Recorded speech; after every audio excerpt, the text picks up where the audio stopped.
Ready to go, Ron.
Good afternoon and welcome to Windsor Park here in Launceston. It's semi-final day in the TSL for 2021. And it's the top two teams in the ladder facing off here.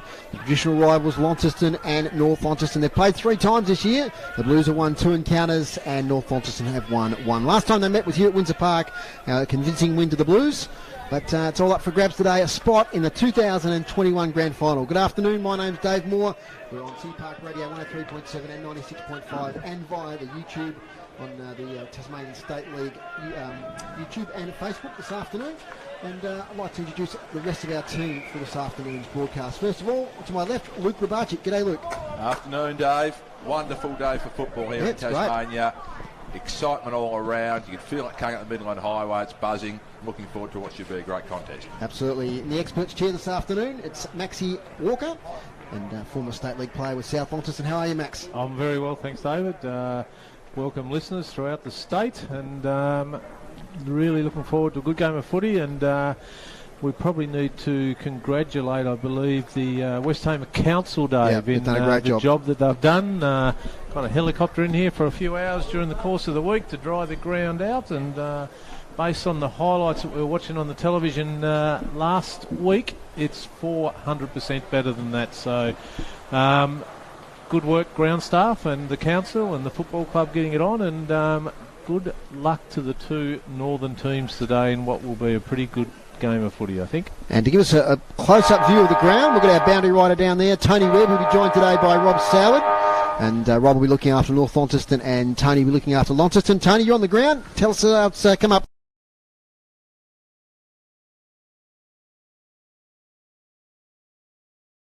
Oh. That's better. Right in the middle. That's it. A little bit spongy on the wings, and there's a couple of patches where there's a bit of sand, which you'll probably try to avoid. In terms of players running with the ball, probably be okay, but you just want to pick your right patch of ground, I suspect. In terms of the toss, North Launceston won the toss and are kicking to the Launceston end of the ground, or the town end of the ground. No wind, so it's not really going to favour anything. Just a very gentle breeze, but that won't have an impact on the game. Conditions are pretty good, I'd say.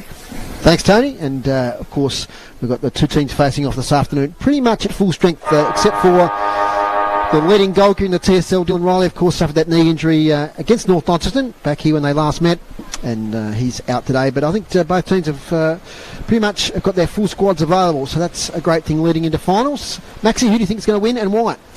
Yeah, look, I think Launceston will win. Not quite sure by how much, but the reason they'll win, I think, is that they've just got a more balanced side. They North have done a great job throughout the course of the year, blooding all these youngsters, 20 plus first gamers this year, whereas Launceston have been a lot more settled, had 2 or 3 blokes come through, you know, the Woolies, the Dowlings and so forth, and apart from that it's pretty much the same team with a couple of changes from last year's final. A real challenge for the younger players for North Launceston, Max. The Riley Sanders, Brandon Leary, Blade Sulzberger, they've got a big task ahead today. I noticed Jack Dillon just bumping into Riley Sanders there at the start of the game. Yes, and just watching a few of them, being a bit physical to start with, and I think Launceston will try and get on top of that, but North Launceston is the master of physicality football in the North for probably 30 or 40 years. That's right. It's going to be a great contest. Thanks for joining us here on City Park Radio and the TSL live stream. Here's Luke Grabarczyk, quarter one action here at Windsor Park. Finals footy underway. Winner through to the grand final. Blackberry the first clearance, hurriedly out of the 50, towards the 50 there. I know take the mark was Gronewegan starting forward. Here's Edmonds off the left, round the body. Half volley, Cox Goodyear takes it now, taken down by Blackberry in turn. Quick handball out to Sanders, a little bit of space at half back. Feeds it back to Edmonds. Now down the line, Walsh the target, cutting across nicely is right. Takes the footy and goes quickly back into the middle. Polframan has it now, alongside the centre circles. Short over the top to Hodge. Crowded forward 50. Jake Hines starting at full forward out of the square for the Blues. This is a good ball. Finds Musica. He's taken the mark 40 metres out, 45-degree angle. He'll go back for the first true shot at goal of the afternoon. Michael Musica. Would be just the start the Blues would want here. Finished on top of the ladder, been the dominant side all year. Stamp their authority on this final. Opening minutes, Windsor Park. And here comes now Musica. Slow, deliberate approach. Crosses the 50, ball on its way. Looks pretty good off the boot. Hits the post, one behind. Opening score to the Blues. Riley Sanders, short out of fullback to Simpson in the back pocket. Looks right, looks left. Now goes right. Low kicks a beauty. Finds Foon on the far side in front of the Launceston change rooms. Goes back inside. Once again looking for Simpsons. Now they switch to the eastern side of the ground. A lovely kick finds Van Buren. He's right on defensive 50. Over the top option here, Nankervis. Running off him is Stingle. Ignores him. Goes short up the line and finds Donnelly. Good possession footy here from North Launceston. They've strung a number of possessions together. Low kick. Chopped off by Blackberry on the bounce. Avent's got it. Pushed in the back. Free kick against Woolley. Jackie Avent now going inside towards Simpson. Plenty of possessions early. Plays on. Goes sideways. Edmonds drops the mark. Has time to recover. And he goes wide to the ruckman in Lee, who marks. Attacking side of the wing. Goes long inside 50. Chopped off there by Morris. Of course, kicked a bag at 9 goals here a few weeks ago. Playing forward. Goes sideways. Finds House. So quiet start here. Just the one score. One behind to Launceston. House now plays on. Jamison House to the wing. To a contest. Players fly high. Thumped over the back. Runners wanted. Blade Sulzberger gets there first. Handball smothered. Contested ball. And it'll be a ball up centre wing. D-League score from just earlier. Launceston 7-11-53. Won a thriller against Clarence 6-12-48. So the Blues are into the grand final. And next week North Launceston will play Clarence to see who'll play them in that grand final. Went down to the dying moments of that game. It was an absolute beauty. A real taste of what's to come. A big weekend of footy here in Tassie. Hydes has it inside the 50. Left foot kick. Looking for Blackberry. He takes the mark. He's 45 metres out. Opposite side of the ground to where Music kicked from a couple of minutes ago. Jay Blackberry will go back for his first shot at the afternoon. We mentioned earlier, folks, Dylan Riley obviously not playing in this game. So, goals for the Blues, Max, where do you see them coming from this afternoon? Yeah, it is, Luke, and got no hesitation in backing Jade in from this one. Really good just concentration there from Hines to find him sitting over there by himself. Blackberry's shot. He's missed to the near side. So Jay Blackberry took out the Cripps TSL Player of the Year award, 22 votes, beat his teammate Jake Hines, and then a couple of Northern Bombers, Foon, Cox Goodyear, rounding out the top couple of players in that award. So he's kicked goals, Blackberry, he's done it all.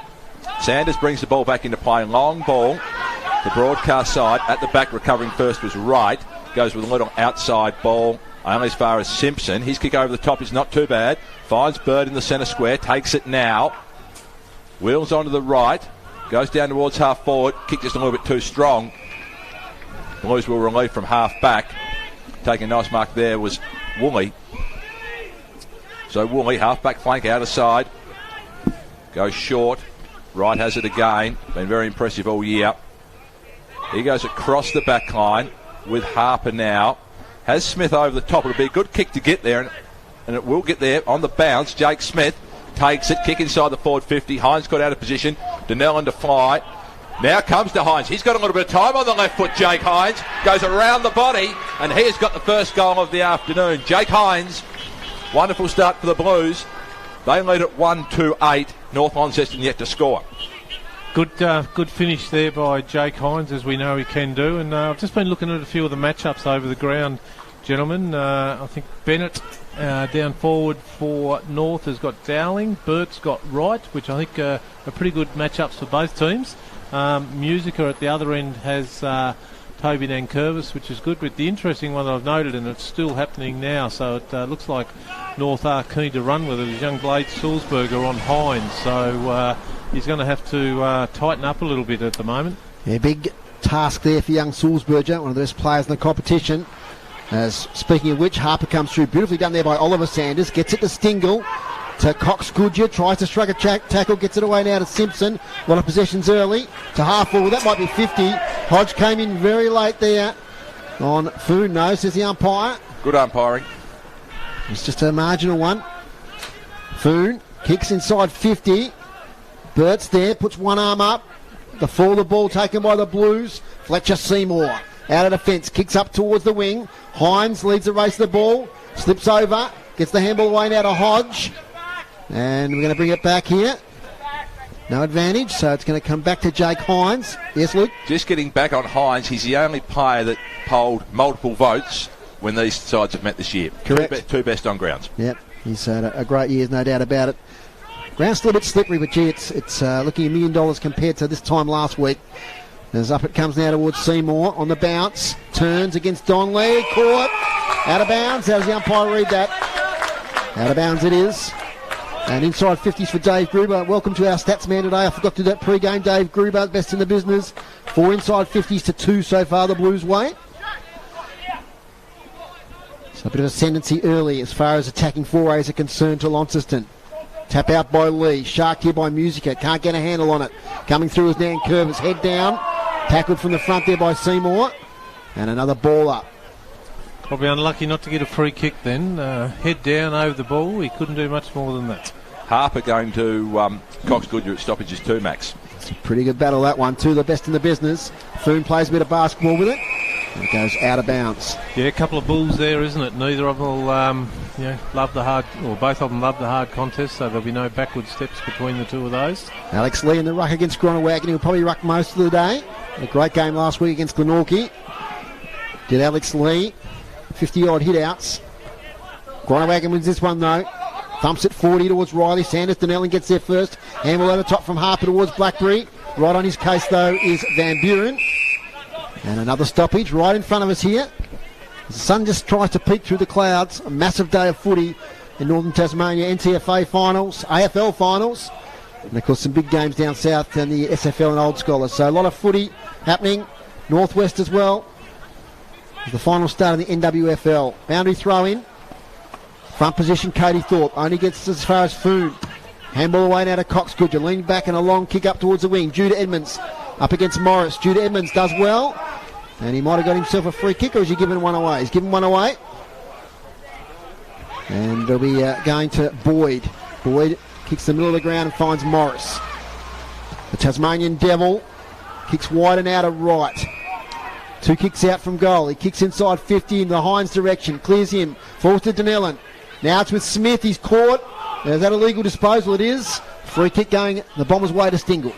Holding the ball. Bombers have it. Back pocket. Stingle. He's got Nankervis on. It'll be a good kick to get there. Music cut across. Got a spoil. Keeps it inside, attacking 50 for the Blues. Interesting to see North Launceston using Riley Sanders as a small defender at the moment. We haven't really seen him play that sort of role throughout the games that we've watched this year. I caught a bit of the Kingborough game a couple of weeks ago. Max, he played down there that day and provided plenty of dash and good ball use from that position. So, but they're going to have their hands cut out defensively, aren't they, the Northern Bombers defenders? Absolutely. Gronewagon against Lee. The latter took front spot, got it down. Ball comes towards Cox Goodyear. Could have been taken high. Umpire said he was. Head over the football. Fletcher Seymour, the offending player there. So Cox Goodyear just inside his defensive 50. Not a lot happening down the line. Has Burt Long. Goes short. That works. Here's Sanders. Ollie, that is. He goes with another short ball up towards Avent. Couldn't take it on the half volley. Blackberry. Good forward handball. Found Taylor. He goes inside the forward 50. Denellen's got a 2-on-1. Numbers will win out. Getting back is Simpson. Has it. Runs through his defensive goal square. Short kick. Cox Goodyear in front of Seymour. At the moment, Blues win the territory battle in the last 5 minutes. Here's Cox Goodyear. This is a good looking kick. Just a little bit long for the intended target. Comes over the back. Avent now inside the centre square. Handball back to Lee. Lee onto the right. Just sends a floating ball out towards the outer wing. Couple of numbers here for the Bombers. Cox Goodyear just thumped it forward. Blues get the numbers back first though. They'll come inside. Nice work. Kick down the line. Donnell, and he's been outnumbered on a couple of occasions. Thorpe here. Does the work at ground level. Taps it forward. But again, the Bombers have the numbers. Ends with Sanders. He comes. Switches play. Stingle takes the ball in front of his defensive goal square. Widen out and Curvis. They're working pretty well, the North defence. They just need to get some scoreboard pressure on. They haven't scored as yet. Short kick, dangerous one to Foon. Spills the mark, pressure from behind by Hodge. Dangerous, Stingle, coughs it up. Hines, left foot snap, is a goal. A second goal to Launceston, second goal to Jake Hines. Forward line pressure pays off. And Hines, a bit of an injury cloud during the week, but I tell you what, he's up and about. He's kicked 2 goals already here at Windsor Park. 2 good finishes, identical kicks. So I was just about to say, Max, they were looking a little bit sort of flat when they'd gone forward. Yeah, they are a little bit. Like it just lacks a bit of, I guess, intensity at the moment. They're just, both sides are flicking the ball around, and both goals have resulted from, just snapshots. And what is impressing me with the Launceston forward line is North's inability to clear the ball at the moment. They've just had to go from side to side to try and get a break. Yes, top percentage of time in forward half will be very high for the home side here. The Bombers get it forward from this restart though. They get to the front edge of the centre square. Umpire's picked out a free kick. Won't stay here long because the Blues will take it. Harper, centre half back. As we mentioned, he's going head to head with Cox Goodyear.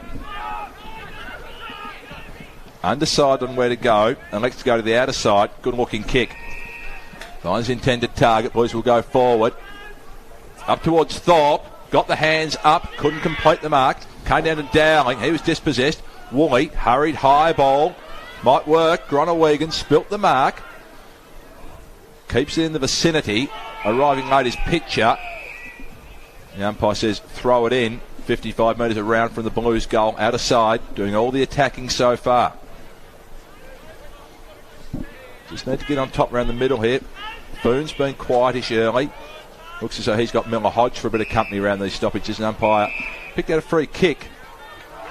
Go the way of Miller Hodge, that man. Against Foon, didn't like the attention. Runs on now. Kick to the top of the square. In best position, the big source. Took the mark 20 metres out from his defensive goal square. Donnelly brings it to this near side. Comes over the back. Have the numbers here, the Bombers, but they just fiddle around the football, and in the end, Leary was unable to take it cleanly. Rushed over the boundary line. Blues will have a boundary thrown 25 metres around from their goal. Few of North Launceston's kicks trying to clear it out of defence just haven't quite hit the target so far, so that'll be a bit of a concern for their coaches. Today's broadcast brought to you by Elgas for all your LPG needs statewide. Talk to the locals with knowledge. Phone 13 11 61. Boundary throw in. Kicked out by Cox Goodyear off the ground. Follows up. Lays a tackle. Ball up. Defensive 50. Dave Gruber's stats here. Inside 50s at the moment. 8-2 the Blues way. Clearances are pretty even. And hit out North Launceston's way. Here's Food. Back to Edmonds. That's Will Edmonds. Over to Walsh. First involvement. Kick up the wing. Too wide. They'll be out of bounds on the full. And if you're watching the stream, you can see spectators here lining the boundary. That's us! Yellow Miller. As you can hear Mitch Thorpe there, he's come out of his box there right next to us, shouting some instructions. House in the half sunshine here at Windsor Park. Long kick up towards half forward. Off hand. Stingle. Nice handball out of Cox Goodger. Chance here to get something going. Ryan Whitney has it. He has some support. Goes with left foot inside 50 towards Rushton. Leads out. First grab at it. Couldn't take the second. Morris does well. Has support. Dowling taking off his kick. Whitney. Cox Goodger. 60 out. Checks the kick beautifully here towards two players. One is Jude Edmonds. The other one is Rushton. Jude Edmonds picks it up. Tackled from behind by Morris. Releases the ball. Inside 50 now with Rushton. Little handball to Simpson on the boundary line. Kicks it inside to Foon, who takes the mark. Only about 25 out, 45-degree angle. Smart play there, the Bombers inside their forward 50. And Simpson again, who's been one of their best so far. He's had probably 7 or 8 possessions in the first half of this quarter. Smart kick finds Jay Foon, who scored 18 votes this year in the Cripps TSL Player of the Year award. Another great season. And boy, do they need this one, the Bombers, just to steady things. In he comes. Slow, deliberate approach. Little skip for goal. Umpire works a bit, but it's straight through the middle. Northern Bombers' first goal. And they go to 1 goal straight 6. They trail Launceston 2-2-14. Been playing about 15 minutes in this first quarter. And they worked hard to get that one, Dave, didn't they? Like, it wasn't all that pretty as to how they got it. Cox Goodger, just skewed one. I think he actually thought the two guys out to the right there had a bit more space than what they actually did. But they did outnumber the Launceston defender 2-1. But wasn't the best kick in the world. But they kept scrapping for it. And nice little kick by Simpson, then seeing Jay Foon on the inside and gets them on the board. So they needed that goal. They desperately needed that goal, the Bombers, to get themselves going in this final. Thorpe into the ruck now against Lee. Lee won it down. Walsh towards the ball. Taken off it by Seymour. Foon, the goal kicker, came through. He tumbles a punt inside forward 50. Coming out, taking a nice mark on his chest was Bennett. 40 metres out from goal, directly in front. So an opportunity here for 2 in a minute for the Bombers. They really hadn't seen the ball down that end of the ground for probably 10 minutes. And all of a sudden, this to pretty well square the game up. So Tom Bennett kicked plenty of goals this season, kicked 30 from his 18 outings. Will kick from 49 metres, kick on its way. He's just pulled it and may not even quite get there. Off hands through for one behind. Right at the end of his range there, Tom Bennett. Boys to bring it back into play. Goes short, barely, the 15. Umpire says that's okay. Boyd has it. He goes short again. 50. Appealing for 50, and they've got it. James Dowling. A little bit soft for a final for me, Foz, but nevertheless, probably there technically to the letter of the law. Seymour has it now, so he's alongside the centre circles. He goes long, looking for Denellen over the back. Here's Hines again. Really been the one dangerous thought they've looked like having this afternoon, and a few times it's gone down there, Max. Denellen's had a couple to beat. Yeah, every time he's got near it, he seems to be outnumbered at the moment, which sort of tells me, Launceston is dropping one off from somewhere, but I haven't been able to manage who that is to find out who that is yet. Ball tossed back in, 30 metres out from the Blues' goal. Holfreman was lurking, comes to Blackberry. Good tackle, had one arm pinned. No prior opportunity, said the umpire. So he'll have a ball up, 30 metres out from the Blues' goal. Plenty of prior opportunity, I would say. Leading it by 7 points at the moment, the Blues. 2-2-1-1. Here's Simpson, could have been taken high. Again, the umpire says no, putting the whistle away early on. Great conditions for football here this afternoon. Pleasant temperature, as Tony said, barely a breath of wind. Ben Simpson a bit slow to get up there, Barge. It was pretty heavy contest, that one, Foz. He was met front on. Probably no free kick in it, arguably, but as you say, he did take a pretty heavy knock. He's up now. Plays restarted. Harper took it. Metres inside the line. Bundled over by Avent in a good tackle. So just had a moment or two here. Couple of restarts. Neither side able to clear from this stoppage. Plenty of numbers around it. Thorpe against Lee. Thorpe used his body nicely. Took front position. Looked for Blackberry. Yep. Couldn't take it. Stingle took the ball. Someone was taken high, and that was Stingle. So he'll get the free kick just inside his defensive 50. Again, they go short as they have really all afternoon. This finds Walsh. So Walsh, again, not a lot down the line. Just go to a contest looking for Cox Goodyear. He'll be caught behind. Pearce effective, got a hand on it. Forced it over the boundary line, just the blue side of centre wing. 2-2-14 Launceston, North Launceston 1-1-7. And we're 18 minutes into the quarter. So fairly even start. Of course, the Blues do have that 7-point lead. Inside 50 is 9-4. They've had that ascendancy there. North defence working overtime. Here's Harper, beautiful handball to Musico. Musico now inside attacking 50 in the Hines direction. Good battle there with Sulzberger. And Blade Sulzberger does pretty well on that occasion. Knocks the ball out of play. So the young Tassie Devils, a few of them in the game here today. Zach Morris, Riley Sanders, Blade Sulzberger. There's no, and Ollie Sanders as well. No NAB League at the moment, so opportunity to play senior finals here in Tassie. As Corey Nankerves is caught from behind. Another ball up. Andy Bennett will be joining us at half-time from the Tasmanian State League. Bit of a chat. Legend of Tassie footy, Thorpe and Lee. Lee wins it, he takes it himself. Short kick only as far as Smith. Chance to set up, goes sideways. Boyd, attacking side of the centre square. He goes to the left and finds James Dowling, right on attacking 50. Probably too far out to score. A lot of players ahead, crowding inside that attacking 50. He might settle on the long option. Told now to hurry up. He's going to go long to the goal square. Might even clear the goal square. Lee gets there with a fist. Front of the contest, Sulzberger, or Foon takes it, a bigger pardon. He's caught straight away, ball up. They're working hard in that defensive 50 North Launceston, Max. Yeah, they are, and I imagine going by Grooves' stats inside 50, they've had a fair bit of the ball, I reckon. It's 11-4 now. Yeah. Nobody takes the ruck contest. Riley Sanders, little handball. They should force this through North Launceston. They do, to rush behind.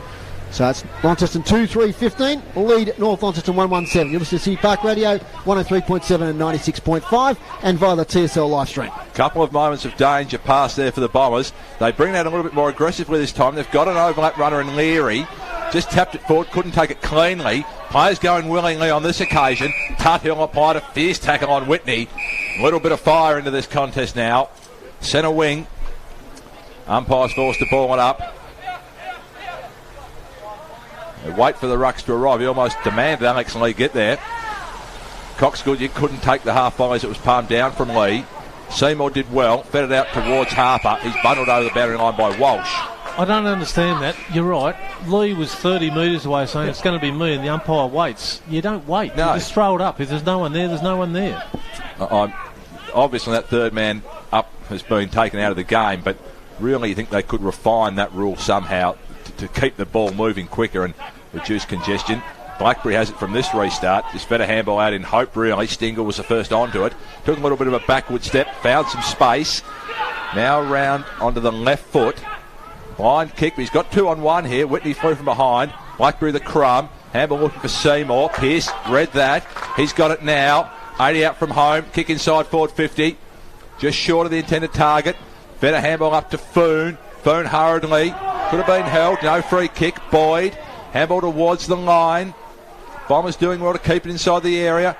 Foon back to Whitney. Long handball. Ends with Cox Goodyear now. 50 out. Left foot goal. Attempt from Cox Goodyear just across the face. Looked dangerous. One behind. It did, and if we just wind back to Stingle at centre half back here, which is what I spoke about last week, he needs to use the opposite side of his foot. He went round and round in circles 3 times. Yeah, and I tell you what, it was a great pick up there from Tom Bennett in that pocket there. Gee, and his bootlace, and he got a slick handball away to Foon. Some great skills on the show here at Windsor Park. As a big bus comes in front of us here. Turn the effects mic down. Meanwhile, Launceston getting up towards their attacking 50. Here comes Hines, back to Hodge, to Hines again. He's kicked a couple, gets his kick away in time. Falls to Fletcher Bennett. This way, that away, gets caught, gets a handful of sorts away. Just in time, ball spills out of bounds. No support there for Fletcher Bennett, but he got away with it. Be a boundary throw in. Right deep in the forward 50. It might be the bus with the Clarence boys, I think, that was just leaving. They went down narrowly in the D-League earlier by 5 points. Thorpe gets it to Palfreyman. Thinks about a few options, then goes the left foot towards the pocket. It spills out of bounds on the full. Relieving free kick to North Launceston. It'll be taken by Riley Sanders. Let's look at groups of stats here. Now 12 inside 50s to 5 the Blues way. Clearances are fairly even at the moment. And Alex Lee winning the hit out so far. Quite convincingly as Sanders, beautiful kick outside his defensive 50. But taking great markers, Gronewagen. Hands off now to Wright. Wright kicks onside 50 to Hines. He takes it. Puts the hands up against Blade Sulzberger. And he's going to kick for his third from only 20 metres out directly in front. Now, we suspected that Hines might be fully fit, Max, and the fact that he's playing deep inside 50 a fair bit might suggest that. Well, I reckon if he's going for his third goal in, 25 minutes, Foz, I'd be happy for him to be Stay there. Half fit every week. That's right. Jake Hines is to extend the lead for the Blues, and he comes. Kicks it beautifully straight through the middle. Launceston have 3. All to Jake Hines, 3-3-21, leading North Launceston 1-2-8. Maxi Walker. Yeah, good polish there. You know, good contested grab against Sulzberger, and just finished it off again, like we just spoke about, being his third. Yeah, good start. Good start by Launceston and Jake Hines. North have gone forward a couple of times, just managed the one goal, but certainly the ball's been played in Launceston's forward 50 at the moment. I guess if they can be winning the midfield battle and you've got Hines playing forward, Max, it's a pretty good outcome. Yeah, they'd take that every day of the week, I reckon, wouldn't they? Absolutely, would have thought so. So, late stages of this opening term. It's been a good one. Lee again won it down. Didn't gain any metres. Ended with Cox Goodyear. He fed a handball out to Foon. Runs 10 metres, Jay Foon. Sends a long ball inside forward 50. Players go up. Who's at the form of the ball? Plenty of numbers there. No space, though. We'll have a restart. 45 metres out from the Northern Bombers' goal. Had a little bit more of the play in this last 5 or 10 minutes after really the Blues enjoyed a dominant 10 minutes. And probably the 5-minute mark through the 15-minute mark. Bombers will feel like they're back in this game to find themselves 13 points behind as we approach quarter time. Comes to the back of the pack. Blackberry just tumbles a kick down the wing. Gronewagen makes good ground. Gave a handball back to Taylor. Puts on the afterburners, Taylor. Kicks down and looking for Hines. Not quite to his advantage. Kane to the back. Here's Denellen. Runs to 40. Low. Grubbing ball from Denellen. Is just across the face. Through for one behind. Looking a little bit more dangerous. Might get down to the boys in the boundary for an injury update. Thanks very much, Foz. Just very, very big announcement from the Northern Bombers bench. Ben Simpson, in that heavy contest earlier, gone for the game. Okay, he's got some concussion, I'd say, from that contest. Thanks, Rob. Back to you, Barch. Here's Miller Hodge. Has it 50 metres out from goal. Vacant square. Kick on its way. Takes a little bounce. Was it touched? I don't think so. I think he's got it through, Miller Hodge. They've got their fourth, the Blues. That's a handy one late in this opening term. It looked like it might have been offline, and it looked like perhaps Van Buren might have got there. But no, he's got it through, and they have 4, the Blues. They lead at 4-4-28, leading North Launceston by 20 points, 1-2-8 as we approach quarter time. Really good leg break there for coming into cricket season. He'll probably good at both sports, but well, it just seemed to sort of it held, didn't it, in the turf, and I thought Van Buren was going to get there. That's a big blow for the Bombers. Ben Simpson, he was so dominant in that first 15 minutes. Yeah, he started off really well, and disappointing to see anyone hurt, and probably more so with concussion these days with what we hear about and that type of thing. So we wish him a speedy recovery. Yes, Ben Simpson out of the game, and Launceston now up to a handy 20-point lead. Kick out of the middle towards half forward for North Launceston. Big contest. Spills to the front. Picking up the ball there nicely was Avent. He gets the handball away just as the first quarter siren sounds. So it's quarter time here at Windsor Park. And a couple of late goals there to Hines and Hodge have set up Launceston with a handy lead. 4-4-28. They lead North Launceston at 1-2-8. Goal kickers, Barch. Goal kickers, Jake Hines. He kicked the first 3 for the home team, the top of the table Blues.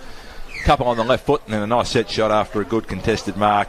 Miller Hodge kicked that goal late in the term, and for North Launceston, Jay Foon, their solitary goal kicker. Maxi Walker, interesting quarter.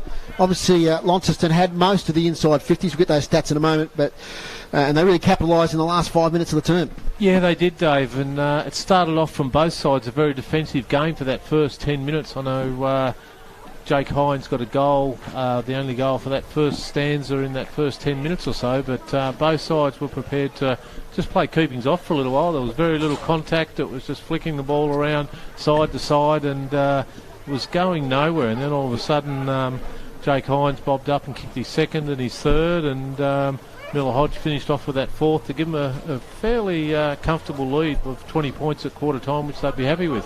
What do you see, Max, as the keys that the Bombers have to do or now turn around if they're to win this game this afternoon? I think Cox Goodger has to get in there a little bit more, or not get in there a little bit more. They need to be able to use him better. At the moment, he's probably had 3 or 4 possessions, but apart from a bit of a shanked kick which set up a goal, he's been fairly ineffective, in my view, in that quarter. Donnelly, we know how good a player he can be. He's hit up once, took a mark, haven't seen him again for the rest of the quarter. We saw him. Yep, absolutely. Alex Lee is having a really good battle with Cody Thorpe in the ruck, so that's started off extremely well for him. But yeah, they're guys who expect so much from the Jack Rushton. Haven't seen any of that forward pressure of the ball when they have got it down there coming out of their defence. So they've got a few blokes who are probably just a little bit down at the moment, and we've got no doubt that they'll pick their game up and get on track with it and play the North Launceston way. We'll take a break here at Windsor Park. It's Launceston 4-4-28, leading North Launceston 1-2-8. We're back with the team in just a moment. When it comes to your home or your local business, L-Gas is the smart choice. Make the switch and be rewarded with $80 in LPG account credits when you sign up. Whether it's cooking, hot water or heating, L-Gas has got you covered. For $80 in LPG account credits, visit the website lgas.com.au, download the L-Gas app or give us a call on 131 161. L-Gas.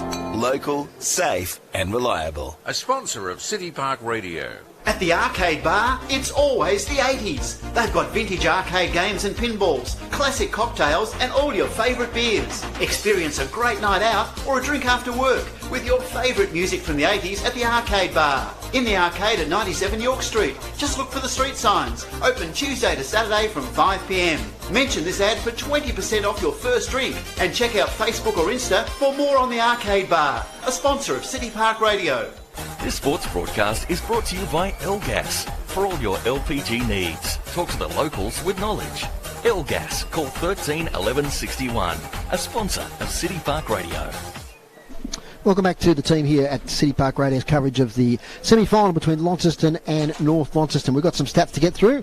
I'll go through some of the team stats thanks to Dave Gruber, and then Barch will have some stats there on the individual players from Launceston.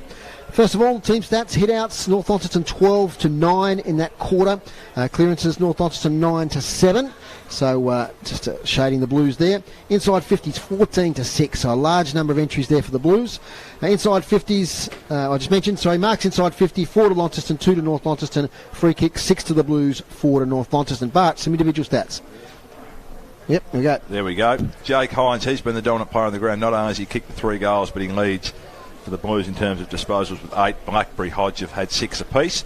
A couple for the Bombers. Jay Foon, he's racked up 11 disposals in the opening term with 8 kicks and 3 handballs. And Stingle, coming off half-back, has had 8, 5 and 3.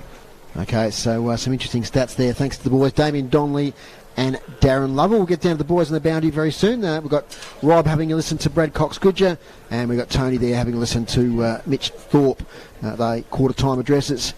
So, Maxie, the on-ball situation will be pretty interesting, and they will lose that drive from Simpson, who was, racking up possessions there early in that quarter. But Alex Lee's getting enough of the ball. We look at the clearance stats there; they're quite close. Have the siren to go?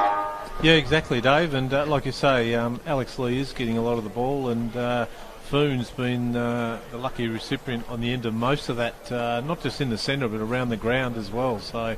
Apart from that, there's been no real centre clearance breaks. Not that we've become accustomed to with these two quality sides, where someone gets it, hands off to a runner and kicking it deep or hitting someone up on a lead. But so far, 50-50 out of the breaks in my view, regardless of what the stats say. So we'll wait and see what this quarter brings for us. We've got the boys down the boundary. I could see Tony and Rob about to get together, so we'll go down to Tony first. What do you got from the Launceston huddle, Tony? Look, Mitch, I was really happy with the way the way that game's gone, except they had 9 inside 50s compared to 10 for the entire last week. Really happy with the clearances, although he says he really wants that upped a bit. Very happy with the tackles, 24 tackles to 11 by their standards. They reckon that's the pressure's really good. They want to watch Spoon a bit. Apparently he's had it about 11 times, and they just want to start trying to run Launceston a bit, run north off their legs a little bit more. Over to Rob. Thanks, Tony. Look, Brad Cox, good job. Not happy. He wants the pressure ramped up. He feels at the moment the Bombers are too reactive rather than proactive.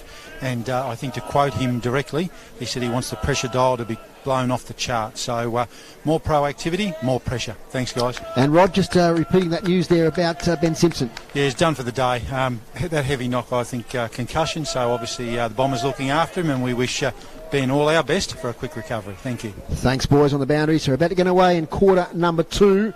And this quarter, Launceston are kicking to the town end. And over to Luke Grabarczyk for second quarter action here, semi-final, Launceston versus North Launceston. The Bombers trail by 20 points. Big quarter required here for the Bombers if they're to get back into this game. Walsh came off the back of the ruckman. Walsh got a hurried right foot high ball going back with the fight, taking a nice mark is Smith at half back. Switches play to the outer side. Wright has it. Just loops a little ball over the top. This is Harper. Called to go now. Gets around on a little bit too easily in the end, Harper. Nice ball. Drop punt up the wing. Bronze Groenewegen on the chest. Gives the handball off. Here's Seymour. Squaring kick inside is a good one. Smith, who started this a couple of moments ago at half back, he goes back to Harper. So a string of possessions. They've done that very nicely, the Blues, and they've got it 60 metres out from goal. Fairly crowded forward line here. Not a lot of space to work with. So he just pumps along. High ball to the square. High flies there. Foon at the back. He ushers the ball over. Through for one behind. First score of the second term. Good start there from the Blues. Not a lot of pressure there, Max.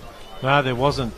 Poor marking by Donnelly as well from Harper, half back and then half forward. Just didn't follow his man. Missed tackles and fumbles can kill you, particularly in finals, I guess. Here's Nankervis. Back pocket. Got around Blackberry. His left foot kick. Found Sanders. Had plenty of time. Took it on the chest. Loops the ball over the top now. And Coxgood, you can go. Broadcast wing. Kick to half forward looking for Bird. Got back to it on the chest. Can go to the top to Pearce. Elects to go to the hit up of Bennett. Spoil came from House. Did a good job right on his hammer. Saw it over the boundary line. 47 metres around from their goal. Here the Bombers into attack. Early going second term. So boundary throw in. Beautiful day here at Windsor Park for finals footy. And early inside 50 to both teams here. One apiece, and now North have got a chance to hit the scoreboard. Pearce might have got on the back there of his opponent. He didn't, so another ball up. Bennett's Joby Harper. Bennett gone to Hines now, Foz.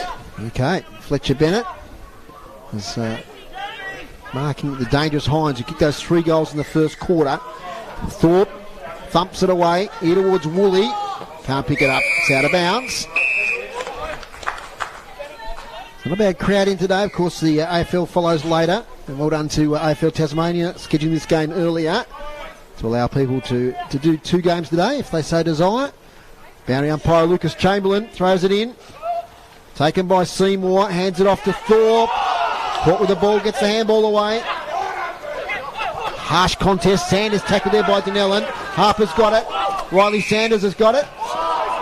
And eventually it's a free kick going the Blues' way to Joby Harper. Right in front of us here. Can feel every one of those bumps and thumps as the players crash into each other. Harper short kicks a beauty into Musica. He takes it centre wing. Wheels and goes. He's going to kick it into the forward line for Launceston. Feels as though Coxgood has got his wish. Pressure's got up in the last couple of minutes. Here's Groenewegen, half forward. Kick over the top, looking for Hines on the lead. Bennett, Max called that. He's onto him now, wearing him like a glove. Took it on the half volley, Hines, but he was taken immediately by Bennett. Ball up, 30 metres out from the Blues' goal. First goal of this quarter. Feels like it will be large. Groenewegen rose high. Won it down. Got the numbers at the back here, though, the Bombers. Handball to Stingle from his defensive goal square. Takes a bounce. Can have a second. He does that now. Runs to 50. Has a third. He's still going. Can have a fourth. No, next to handball over the top. They're down the outer wing now, the Bombers. Handball back inside. That was intercepted, broken up. And all of a sudden the Blues comes away with Pitcher. Runs out of room, Braden Pitcher. So they just stopped that. Looked promising, Max, but just broken up by the Blues. Yeah, great dash from Single out of back pocket, nearly up to the wing without kicking 3 or 4 bounces, but come unstuck in the end, but it's cleared it out for him. That's the sort of stuff you feel like they need a little bit more of, just a little bit of dash and a few of those sort of, not their second-tier players, but just not relying on Foon to do it all. Felt it a little bit like, I'm thinking with Simpson gone, a few of those players need to lift. This is Edmonds, out of wing. What's he got to kick to? This goes with a sort of a half kick cut off by Blackberry. So Blackberry across half back. This is a good ball looking for Smith. Getting across and doing a good job though was Nankervis. Now it's Van Buren. Bundled off it by Smith. Good forward handball. Finds Seymour in space. He can go short. Does now to Denellen. Pushed over. That could have nearly been 50. Flirting with danger there, the Bombers. Kick looking for Seymour again. Goes onto the right foot. Snap is just a little bit narrow. Probably should have kicked that in the end. Seymour, one behind to the Blues. Blues 4-6-30, North Launceston 1-2-8. Kick comes out from Bennett, finds Cox Goodger on defensive 50. Switches it inside. Finds Donnelly. A couple of players there, Max said needed to lift at quarter time. Donnelly and Cox Goodger. Low kick. Here towards Sulzberger, takes the ball, gives to Event who's under pressure, thinks about getting it back to Sulzberger, now finds space, goes towards half forward, Bennett at his bootlaces, couldn't pick it up, recovery by House, doesn't muck around, kicks it straight back the other way, but taking a comfortable mark is Riley Sanders, next to the centre circles. His kick's a beauty, finds Judah Edmonds, 2 youngsters there for North Launceston. Handball back to Riley Sanders, gets around Musica. Kicks into a contest. Bennett's the only one there for North Launceston. Over the back, Pearce and Morris. Morris has got it. Tackled by Pearce. How does the umpire read that? And in the end, it's a line ball. It'll be a ball up about 20 metres out from the goal here. North Launceston, big chance for a score. 3 inside 50s apiece in this quarter. No goals as yet. Been playing about 6 minutes. Judah Edmonds wins the tap. Nobody can shark it. House takes it, tackled by Judah Edmonds. We'll have another stoppage. Very lucky, Zach Morris then, I think the previous one. He actually started to get up off his feet and then got tackled, so very lucky not to be holding the ball. House wins the tap out to Morris on the left foot. Outside defensively, great mark, Riley Sanders. Having a pretty good game. Only in year 10 at St Patrick's College. Big future ahead, the youngster. Kicks it now to Mark Walsh. Mark Walsh, couple kicks out from goal. It's going to go long on the left foot. Looking for flies in Bennett. He rises high, can't take it. Foon at the fall. Now Jackie Avent can't pick it up. Ball up right on the boundary line. 4-6-30 Launceston, North Launceston, 1 goal, 2-8. You'll listen to City Park Radio 103.7, 96.5 and via the TSL live stream. Pressing hard here, the Bombers, looking for the opening major of this second term. We've played 7 minutes. Walsh up in the ruck on this occasion. Won it down to the back. Here's Sanders, left foot to the top of the square. Good disciplined ball. Coming across was Hodge. Couldn't get over the line. They do now, the Blues. 1 behind to the Bombers. Their opening score of this second term. Wasting no time is Wright. Goes to the outer side. Rushton to get back and apply some pressure. That's a nice mark taken there by Smith. Goes by hand over the top to Dowling. Runs through half back. Kick up towards Gronewegan. Set a task for the big man. Kept the ball in front. Taking the ground now. Ball out the back. There is Smith. He's been busy to start this term. Good handball inside to Thorpe. Couldn't get around the tackle. That stuck. Did a good job. Palm down to Walsh. Gave it back by hand to Lee. Lee sends a spiralling ball inside 50. Pearce there at the fall of it. He's opposed to House. House does a good job. Bundles him off. Comes back the way of Pearce now. Umpire's blowing the whistle. He won played advantage, Barch. He did. I'm not sure it was to advantage, really. The kick had left the boot. Wasn't going to be a goal. I think the sensible umpire would have been to take that back and give someone a set shot. Yeah. Without question, that was the most unusual decision I'd seen. Yeah, didn't give him a chance to know whose kick it was. No, the whistle had gone. He kicked it as the whistle was blown, so he hadn't taken advantage, and he had none.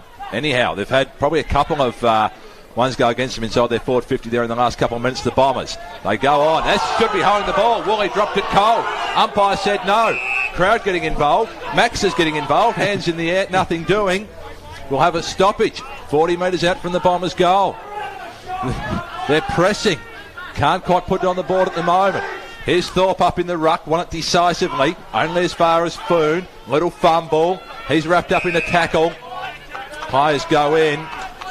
The Bombers trying to lift here in this term, but the Blues defending grimly. 5 inside 50s to 3 to the Bombers. They're right on attacking 50. Thorpe against Lee. Thorpe wins it. Tapped away towards Cox-Goodgie. Fell over. He gets back up. He might have got caught from behind there by Taylor. And now the umpire says he was held without it. So that's an interesting one as well. That's going to be a free kick to Cox-Goodgie. Well within range, as we know. Anywhere within 50 is in range for BCG. And he's 45-degree angle. And they really need this one. They've had a good little patch here. Inside their attacking 50. So right behind this one. Brad Cox-Goodger. Joby Harper trying to put him off. Approaches the man on the mark. Kicks it straight through the middle for North Launceston. Brad Cox-Goodger, the coach, kicks their second. 2-3-15. They trail Launceston 4-6-30. Max Walker. Yeah, thanks, Dave. 10 minutes it took to get the first score on the board in that second quarter, and no one better to do it, as we know, than BCG, as you called it, Dave. And yeah, it was.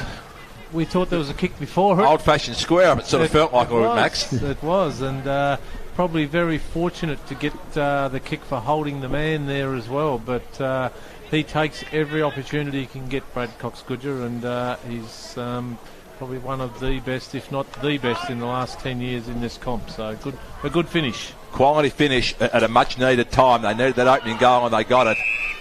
Play restarts. Walsh is wrapped up immediately by Blackberry. So I'll have a secondary ball up, still inside the centre circles. About halfway through the second term here. Here's Walsh again, getting busy. Round a couple. He sends a spiral to half forward. Coming up and taking a nice mark on the chest is Avon in front of Woolley. Bombers pressing.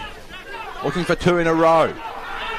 Leeds present. He's ignored all of those. Really just going to have to send a long ball now. Burt will be the target, you think. He's got 2 to beat Burt. Getting back is Edmonds. Comes to ground. Rushton lurking. Has it now. Throws it on the boot. That was smothered. Falls the way of Leary. Taps it out in front. He's got deep in the pocket, Leary. Good ball backwards. Finds Donnelly.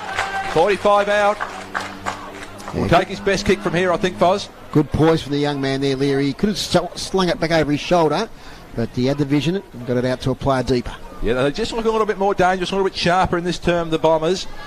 And they're getting on top around the football at the moment. This for 2 goals in a matter of minutes. Really tighten this game right up. Here's Donnelly. Kick on its way from 50. He's going to have the distance. Has he got the accuracy? I think he has. I think it's there.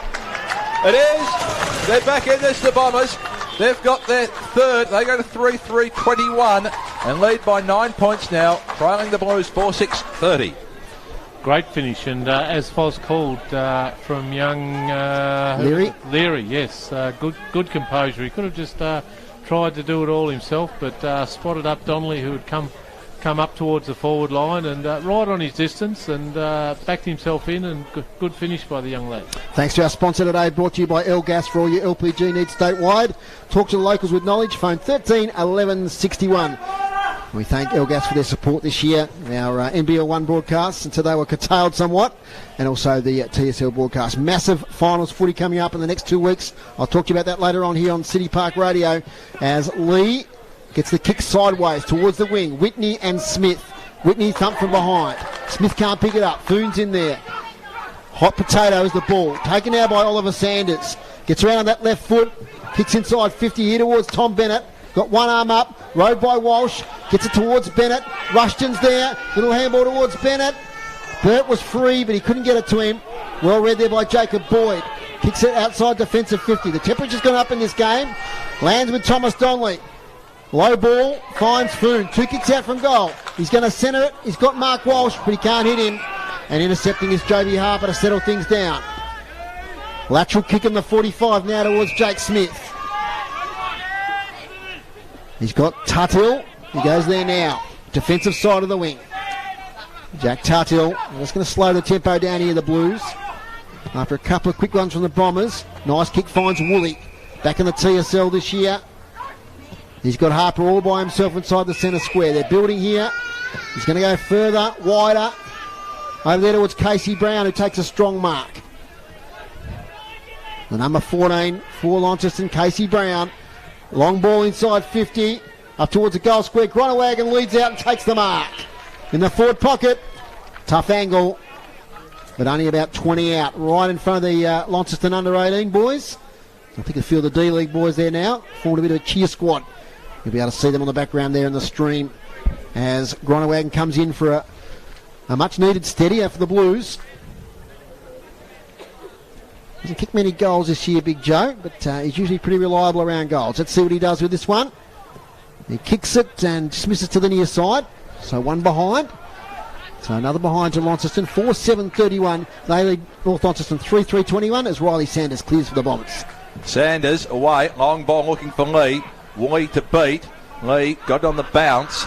Only as far as Hodge. He came through on the left. Sent a high drifting ball inside 50.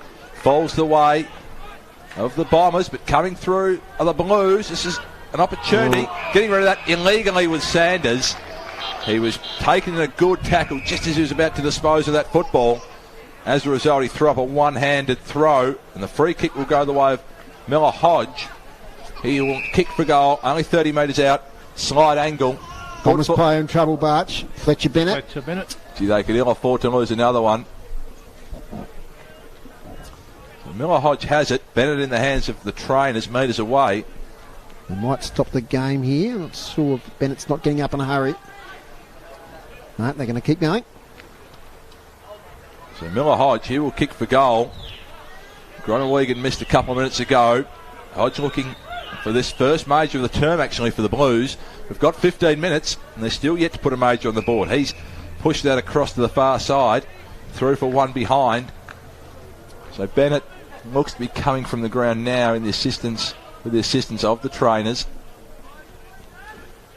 Just got a feeling it's not a leg injury. We might have a bit of a concussion issue again, but certainly didn't look that way, didn't he? He looked to be sort of holding his chest and his head. So no medical subs in the TSL, so this would be 2 rotations down if Bennett couldn't continue, and that would be hugely significant in the context of this game. Well, not to mention as well, with the concussion rules now, you're starting to lose a couple of players for next week as well. It has a flow-on effect.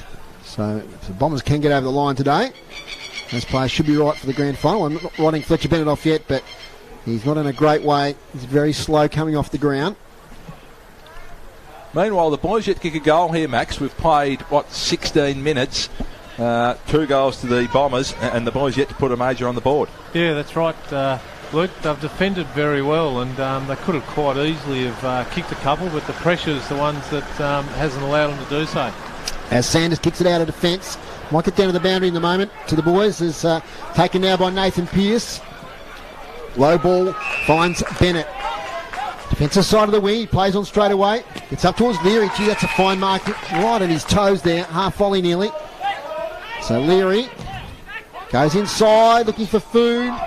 Tough mark to take. He couldn't take it. Hodge now gets it to Blackberry. Sweeping handball to Taylor. On turn he tries to get it to Thorpe. Well read by Riley Sanders. Little handball backwards now, finds Nankervis. Round the corner, kicking towards Leary, puts his arms up and kicks it out of mid-air. Now, might go out of bounds. No, it doesn't. Stays in. Bennett can't pick it up. In goes Avent with purpose. He picks it up. Back to Bennett, who's got it out of bounds. Now, get down to Rob because, Rob, I think you saw that incident there with Fletcher Bennett.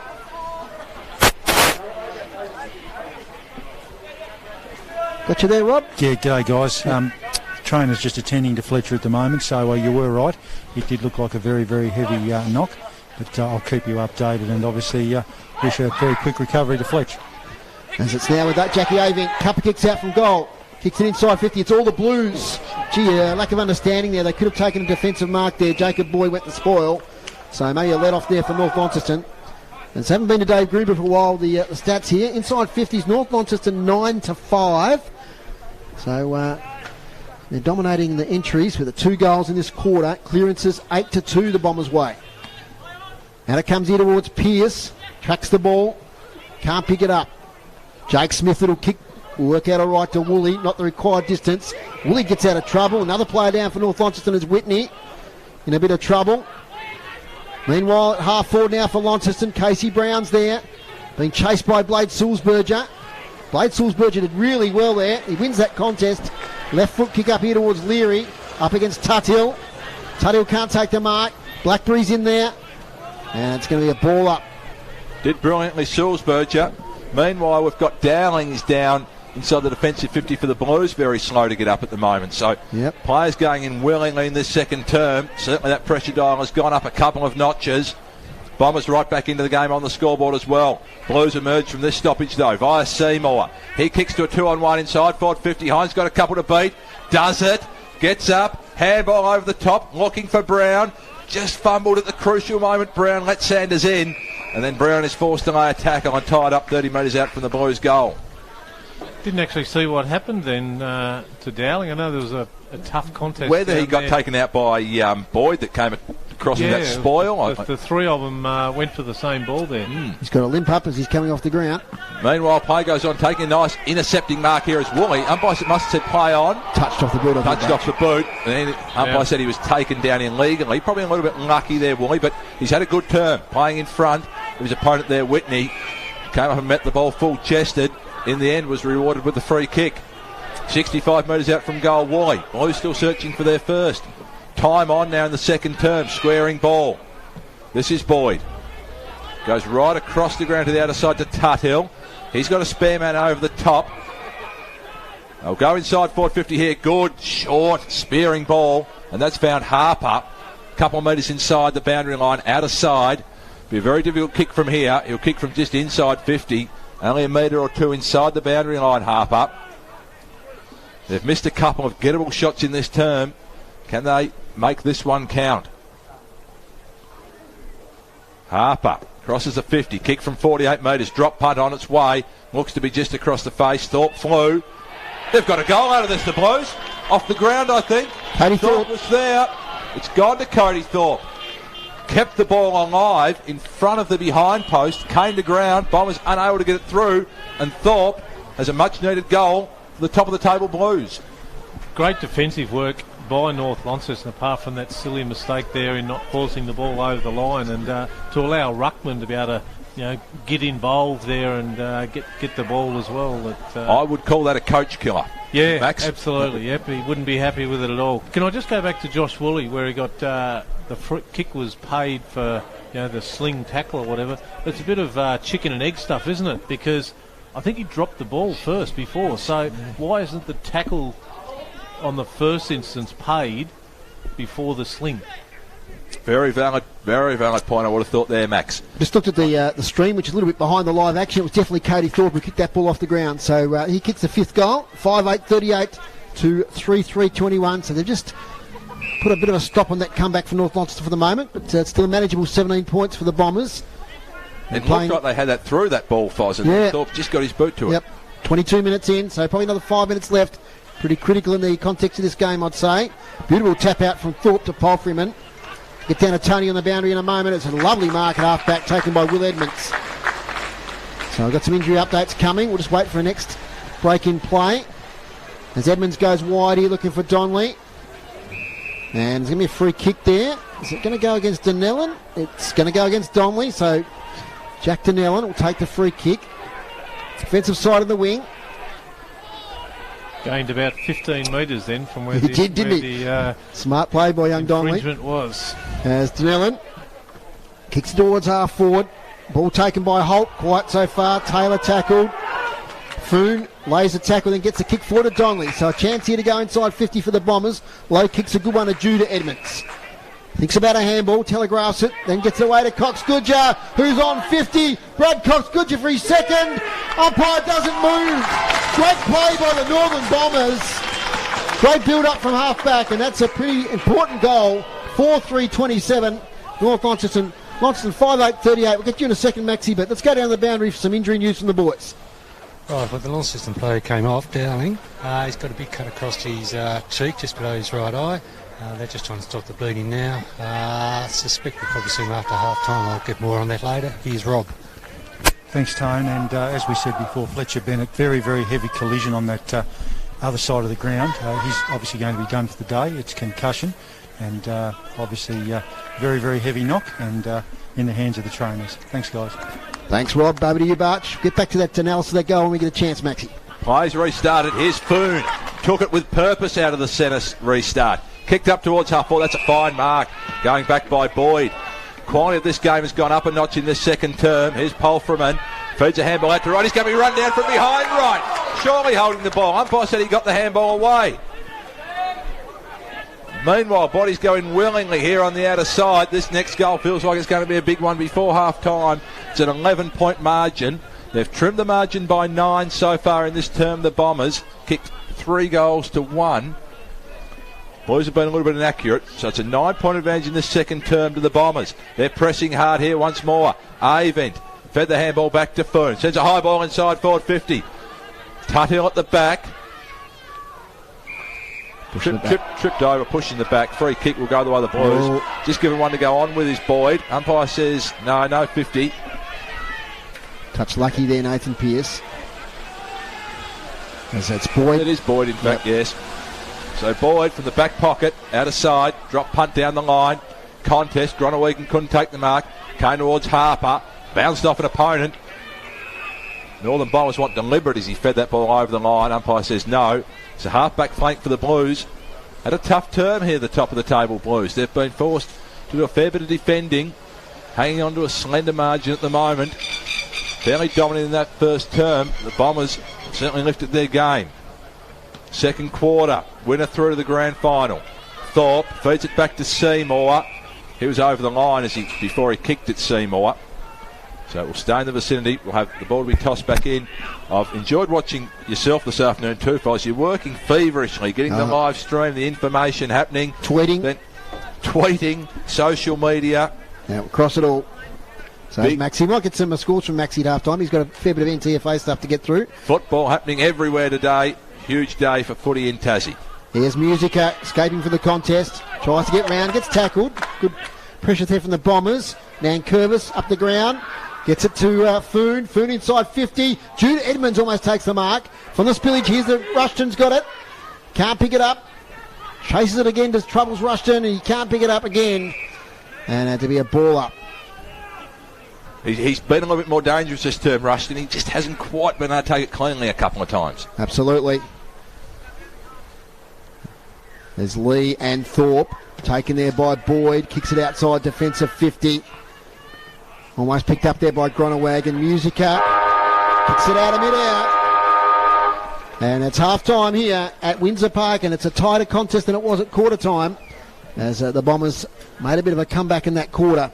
And at half-time, it's Launceston at 5-8-38, leading North Launceston 4-3-27. Goal kickers, Butch. Goal kickers, Jake Hines has 3. Brad Cox-Goodyear's kicked a couple of long-range bombs for the Bombers to keep them in it.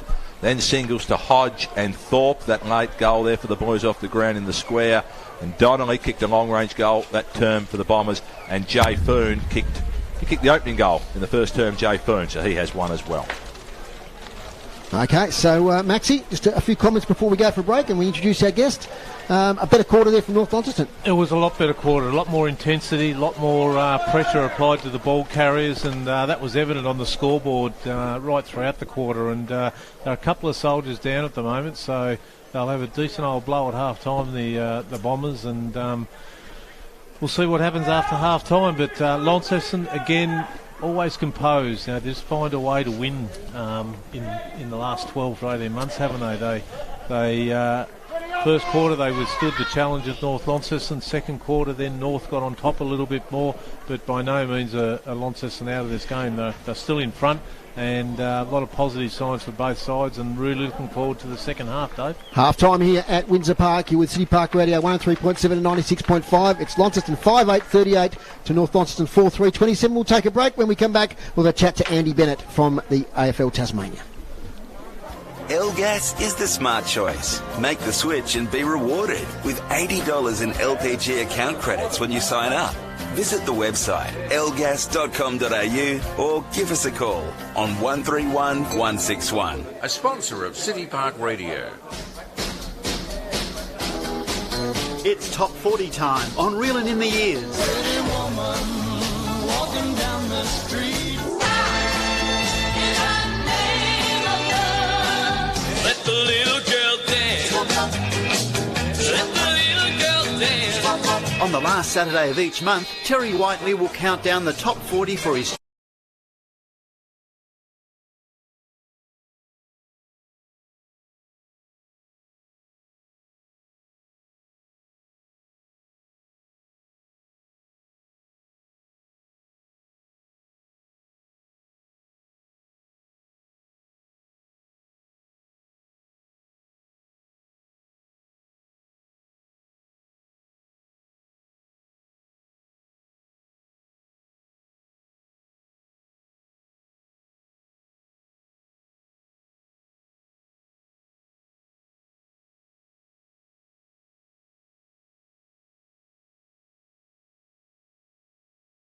To Tasmanian State League football on City Park Radio.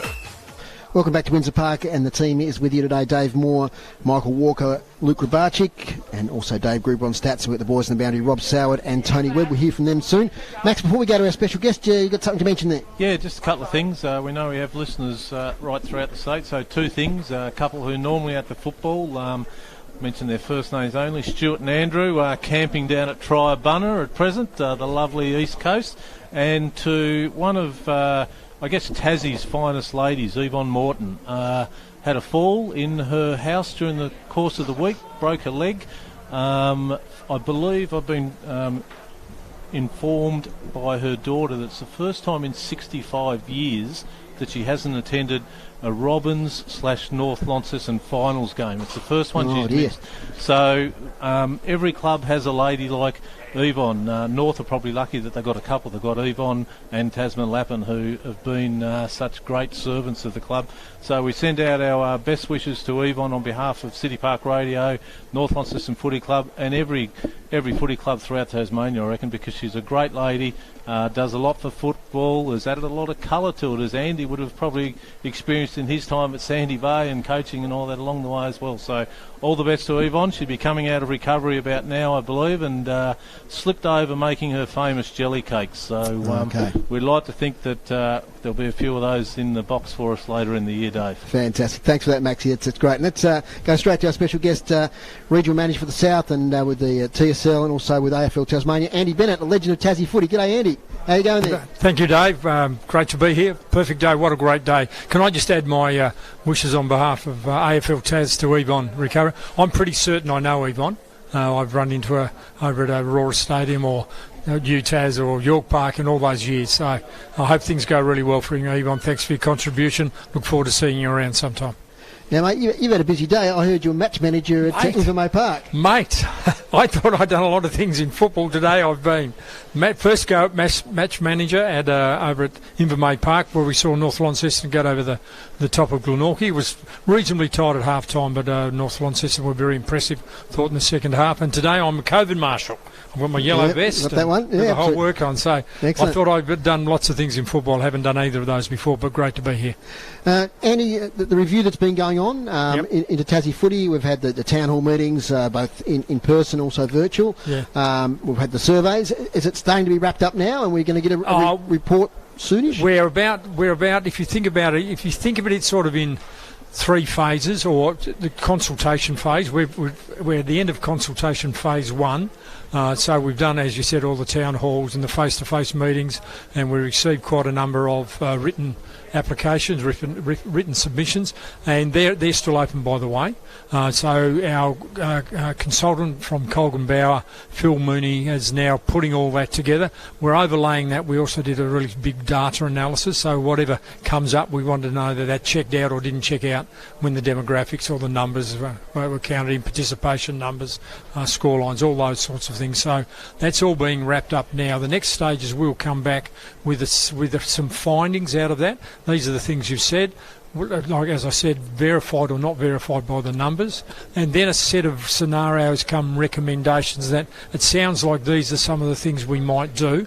What do you think of this? Okay. So it's at that stage, and then after that it'll go back to a set of recommendations on the top of that, and then we're into the business of making whatever changes are suggested and parlaying that into a strategic plan. Just on participation, there was some good data during the week. Taking out the COVID year, which was difficult for a lot of people, but compared to 2019 to 2021, some encouraging numbers there. Yeah, we're really happy with the numbers. The big worry at the start of the year was obviously, what impact will COVID have? We're happy to say we've bounced back beyond the 2019 figures generally, but there was a genuine fear. What will this do if people got into other habits? Will they stop playing? They don't want to. Are they fearful about getting back involved with people en masse, and that certainly hasn't happened. What's really been interesting, though, in some places we found people had been out of the game for 2 or 3 years have come back in either as volunteers or players because when it wasn't on, I actually really missed that, and I want to be back and part of it. Now, we don't say that we don't have some pockets of concerns around, in particular areas, participation isn't right, isn't as strong as we'd like, but generally we're growing well, and we are particularly pleased with the growth in youth, junior and youth participation. That looks like we're in a good position for the future, but again, we don't take that for granted. I'll hand over to Luke or Max. He's gone. He's gone through. He's disappeared on me. But Luke, you got a question? Yes. So Andy, I guess footy in Tassie. Where do you see, or what's your vision over the next, say, 5 years? Where do you see footy in Tassie in general for, country footy, obviously right through to the top end? Well, my first thing is that I think all of it is important. So I'm back. What I've come to understand, and this is not all about me, but I have been involved in the game for a long time. So in this job as the regional manager and manager for the TSL, what it opens up to me is I in effect work with 6 leagues. So I see the reach of our competition in the south in particular, but all around the state, because I actually go to games and meet the people, or I go to their committee meetings, or I go and visit their clubs, and the reach of the game is unrivaled. That is one thing we're really confident about. The history of it, the backing of it. And so, in short term, my vision is that we respect that really well. We really honour and respect that, but we create the future that enables that to be honoured in the best shape. Now, that will mean inevitably some things stay the same because they're going really well, but there will be some change. If you ask for a broad vision, I would say my feel around that is that our game is so good. It's Tassie's game, it's our game, is so good that everyone, no matter what their aspirations, either as a participant, direct participant, as a player, umpire, coach, volunteer, finds a place that suits them, that works for them, and they feel safe, secure, and really want to contribute and really want to enjoy it. And that's really important. We want to take that. There's certainly worries me some. If you ask me what the worries are, sometimes we fight amongst ourselves, league against league, club against club. I was going to sort of ask you, how do you think the balance is at the moment? That there are a number of leagues in the state, there's a lot in the south. Yeah. How do you think that balance is? Do we need some sort of change in structure between those different leagues? Yeah. And how does that look? Yeah. Well, I'll go back. One point is that I'm very mindful of honouring the past and honouring wherever clubs come. I was out, for example, the other day. I went and spoke at a lunch down at Richmond Football Club. Now, I knew the Richmond Footy Club was there, but I didn't know much about it. It's been there since 1873, for heaven's sake, and they were playing footy on that ground in the 1860s. So I'm really wary about that rich history and how deeply they're involved in the club. But clearly the world is changing. Demographics are changing, distribution of numbers, the world of work's changed. So we need to reshape our competition structure. We do need to really think deeply around that. We really need to think about how we work together within that, and that inevitably will mean some sort of hierarchy of structure, hierarchy of leagues, so that we're not fighting against each other, trying to pinch each other's recruits, our players, coaches. We agree that this is what's right for my country town, for example, and I'm not going to go and try and keep pinching players from up there, but we're going to have such a good club in this country town. that people are going to rally around it and it will survive for longer, rather than we're going to prop it up for a year. Then our money, our bank account runs out. That's one example, and that should be across the whole. You can multiply that to all of Tasmania. We'd be far better if we work together, compete fiercely as you can on the field, and cooperate just as fiercely off the field for the good of the game. And a two-part question. Women's footy in general, how's that going? And then also, we've heard a lot about an AFL Tassie team. Yeah. Is there any flow on there to a women's team in the National League? Yeah, we would hope to be in there. That's on the men's team. I just think Carter did a great report. I think that the submission from the task force was fantastic, and what those two things together, it's taken some time and hard work. It's taken forever and a day. It's taken off two things. One, we deserve a game. We always a team. We knew that. As Tasmanians, we knew that. But the business plan stacks up. The money, it works. So that's taken those excuses off the table. So that'll happen. It's going to happen. We'll be when, and COVID has muddied things up. We need to understand that. But to get to your direct question about AFLW, yes, we should have an AFL team in the Women's League as well. As we've made, and it'll be interesting to see what falls out when that decision is made. What are the implied structures around that? Because then you can say, do we need a VFL team? And then do we need a VFLW team? So what supports that? And that's why in the project, we were aware. We were obviously didn't have to be involved in footy. We know it was aware. We knew the submission for our submission to have a team in the AFL was well underway, and we didn't want to touch that because we knew that all that work had been done. But we wanted to place all of football in Tasmania, football in all of Tasmania in the best place to thrive, no matter what the response was, whether it was yay, nay, or maybe. Now I'm pretty sure it's a may. It's a yes. There's a little bit of maybe because we need to get 12 of the AFL teams across the board. But gee, they'd be brave if they said no now, wouldn't they? Absolutely. Annie, I really enjoyed reading the Carter report, and I think it's a really good thing. I'm just going to change tack because the players get back in the ground for quickly. Yeah. You called football in Tassie as a commentator for lots of years. Yeah. Great memories? Oh, yeah. Yeah. You lost, of course, Chris Smythe recently. That was really sad. That was really, really sad. Chris and I were good mates because I coached him actually as well. But this is the story about me commentating was interesting. Peter Morey, Peter Walsh, Peter Walsh called me in one afternoon. He says, look, someone's dropped out, they're sick, one Saturday afternoon. That was back in 1993 or 4. And so I went in to fill him for the afternoon, and 17, 18 years later, I'm still doing it. So and some of my best memories are on radio, sitting out at Boyer, a little tiny box, cold, rugged up, fantastic football. And then, what a great thing to just to luck into. I got to call AFL Tassie teams in the VFL when that was just sensational football, really great crowds. And then I got to call games of AFLs. So I've been privileged, absolutely privileged, and I will say it's a privilege to be here today. I want to give a shout out today to Jamie Smith and his team from the West Tamar Council, who have done a fantastic job in getting this game, this ground underway, and in the condition it is. And isn't this a fantastic game? I'm wrapped in it. Stay there, Andy, because we've got to get round. I think Tony, as he might be ready there for a bit of a chat to Mitch Thorpe as he comes off the ground. Thanks for that, Dave. Thanks for joining us, Mitch. Different first half, a bit of pressure in that second quarter. What were your take on it? It's just a good final. Listen to that, you've got two good teams. There's been momentum swings, and they probably had the better of that quarter. We probably had the better of the first. So it's going to be a war of attrition for the second half. And what specific instructions have you got for the team for the second half? Just lower our eyes a little bit more going forward. We probably blazed away at times.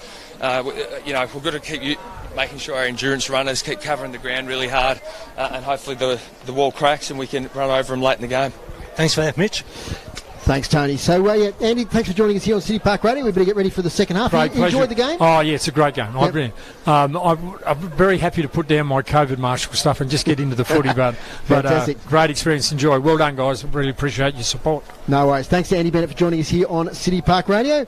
And we've got our team just about together. Maxie's gone wandering again, Barch, but we might get through some stats here just while we've got a second. Yeah, a couple of stats. I'll start with the Bombers. Jay Foon, very good in that first quarter, probably maybe even got even better in the second. He's had 16 disposals to half time. Stingall's been busy as well. He's had 10. That's been 5 kicks and 5 handballs for Stingle. And then for the Blues, dominant player Hines in the first quarter, went out of it in the second, just the one disposal in the second. So he's had 9 to half time. Harper very good in the second term. He leads their possession count for the half with 12. Then Seymour, who's been steady, he's had 11, and Jake Smith good in that second term as well with 7. He's had 11 for the half. Thank you very much, Barch, for those stats. And just look at some team stats. Thanks to Dave Gruber to half-time. The hit-outs, 25 to North Launceston, 16 to Launceston. So Alex Lee continues to win the hit-outs there. Clearances, the Bombers 20 to Launceston 15. Inside 50s, Launceston 21 to the Bombers 19. Marks inside 50s, 7 to Launceston, 3 to North Launceston. And the free kicks, 11 to the Blues, 6 to North Launceston. So pretty even contest to get those stats. Oh, well, it has been probably a little bit of a tale of, I guess, 2 quarters as well, for certainly that first term. The Blues, what did they enjoy? A 20-point lead at quarter time. That's been trimmed to only 9 points. So the Bombers, they got right back in the game in the second term. Now, I think Rob Soward may have been tracking along with the North Launceston camp at half-time. What do you got for us, Rob? Well, I'm lamenting the old days, guys, where, you could hear the coach from about 300 metres away in the rooms. Not today. They got locked away from me, but the message I got from talking to the assistant coaches and obviously listening to the chat as they were going out, it's just that pressure. And the other thing that they talked about was not trying to go too fast. There was some feeling that, they were rushing things and weren't giving their defence a chance to set up when if Launceston picked off the ball. So I'm really, really enjoying this. The game at ground level is so fast. There is so much pressure on every contest. So, like you guys, I'm really, really looking forward to the third quarter. Yeah, interesting point there, Rob. There was a couple of times you felt they bit off a little bit going back in the middle, the Bombers. Turned it over once or twice and nearly got hurt going the other way. Okay, thanks there to Rob and Tony on the boundary. We'll hear from them during the third quarter. Players taking up their positions. The score 5-8-38. Launceston, North Launceston 4-3-27. Great to have a chat to Andy Bennett there, Barch. Yeah, fascinating insights. You could have sat him here for the next hour. You sort of felt like he got some of his memories and different things. Obviously an icon of footy in this state. Maxie, I believe there's been an upset of sorts in the NTFAW preliminary final. There has, Dave. Congratulations to the Old Launcestonian Football Club. They've beaten Old Scotch today by a couple of points in the preliminary final through to their grand final, coached by Mark Pryor, a good friend of mine. So congratulations to Mark and the footy club, and all the best to the girls next week in the grand final against Launceston. Yep, that'll be here next week. And we're also, for our listeners, we're actually covering live coverage next week of the NTFA Division 1 grand final. It will be Lilydale versus either Old Launcestonians or East Coast. So NTFA grand final live on City Park Radio. Third quarter action, we're underway. It's an 11-point lead to Launceston. Here's Luke Rabarchik. Footy Feast gets underway in the second term here. This is the main event, really. I think the AFL this afternoon is just a little bit of dessert. This has been a wonderful game so far. This little kick over the top. This is 1v2. Let's not forget that. Winner through to the grand final. Loser to get a second chance next week. Blues go inside. Getting across was Edmonds. Blackberry's at the fall of this ball. He's taken down in what would have been a pile of mud, but at the moment it looks very good, this ground. So Blackberry, he gets up, dusts himself off, hands the ball back to the umpire. 30 metres out from the Blues goal. First forward 50 entry of the term. First goal. If the Bombers can get this, you think this game will really be on for young and old. If the Blues get it, just extend that margin, have that little comfortable break they enjoyed for most of that first half. Bombers came hard late in that second quarter. Blues inside 50 now at the restart, 30 metres out from goal. Lee, lovely palm down, found Edmonds. That kick bounced off a couple of legs, gained 30 metres, ends with Blackberry. He goes to ground. That should have... Oh, gee, I'm not happy with that, but Blackberry's got it, goes inside, finds Gronewegan. Takes the mark, 30 metres out. I wasn't happy with that, Max. He ducked, went to ground, but the umpire sort of, let it go to advantage in the end. Yeah, and I think Bradley Coxgood, you might just be explaining to the umpire as to how you saw that too. Then, if you duck, that's prior opportunity. It is, that's the rule. So anyhow, Gronewegan has this football. He'll kick from 35, virtually no angle to speak of. Gronewegan kick is on its way. It's there. He's put it through the big man. They have that crucial first goal of this second half. Joe Gronewegan has his first, and we're back out to a margin of 17 points. hurts you when you do all the work and things like that, go against you. But that's footy, so you make the most of those opportunities as well, guys. Which Jay Blackberry did, handing it off to Groenewegen for his first for the day. So I'm not sure if I might just get the boys to check whether James Dowling is out for the game or he's back on the ground. I'm trying to see if he's back out there. In fact, he is back out there in defence of 50. So looks like North Launceston down 2 rotations. The Blues with a full fit 22, which as the game goes on could well be a factor. Back underway, Blackberry kicked that or set up that last goal. His kick semi-smothered. Ball's a lap there of Oliver Sanders. He won't escape the tackle. Another ball up. And interesting, Hines still in the goal square. Looks like he's spending the whole game there. Yeah, he's definitely not 100% fit, but he's kicked 3. So a big contributor to this game so far. Hodge, little kick forward to Denellen, can't take the mark. Groenewegen again. Getting away from him though is Edmonds. Oh, he fumbles the ball. He breaks some tackles. Now he's got it back again. Lee with a sweeping handball out to Foon. Foon, little kick forward looking for Bennett, who leads out and takes it just inside the boundary line on the wing. So Tom Bennett taking his time. No wind advantage to either end today. Very still day here at Windsor Park. Kick towards half forward. Judah Edmonds puts his dukes up and takes a beautiful mark. Impressive youngster. Worked his way into the senior team mid-season. And certainly a player of the future. He goes short of the pocket. Leading out, talking about players of the future. There's Leary. He gets it over the shoulder. He might just to be a bit far out to score. Take a big kick from here for the youngster. Just on Leary, Foz, he's got the second best goals per game of any player this year behind Riley. Yep, he's had a breakout season. And Matthew Richardson medal, he'd be one of the contenders, I'd say. The best young player in the league, along with the likes of Michael Stingle. In comes Leary, right on the paint of 50 against the boundary line. Kick towards goal is an absolute beauty. What a goal that is. Brandon Leary, a real player for the future in the TSL and in footy in general, I'd say. He's going to go to higher levels. That was a brilliant conversion, Maxie Walker.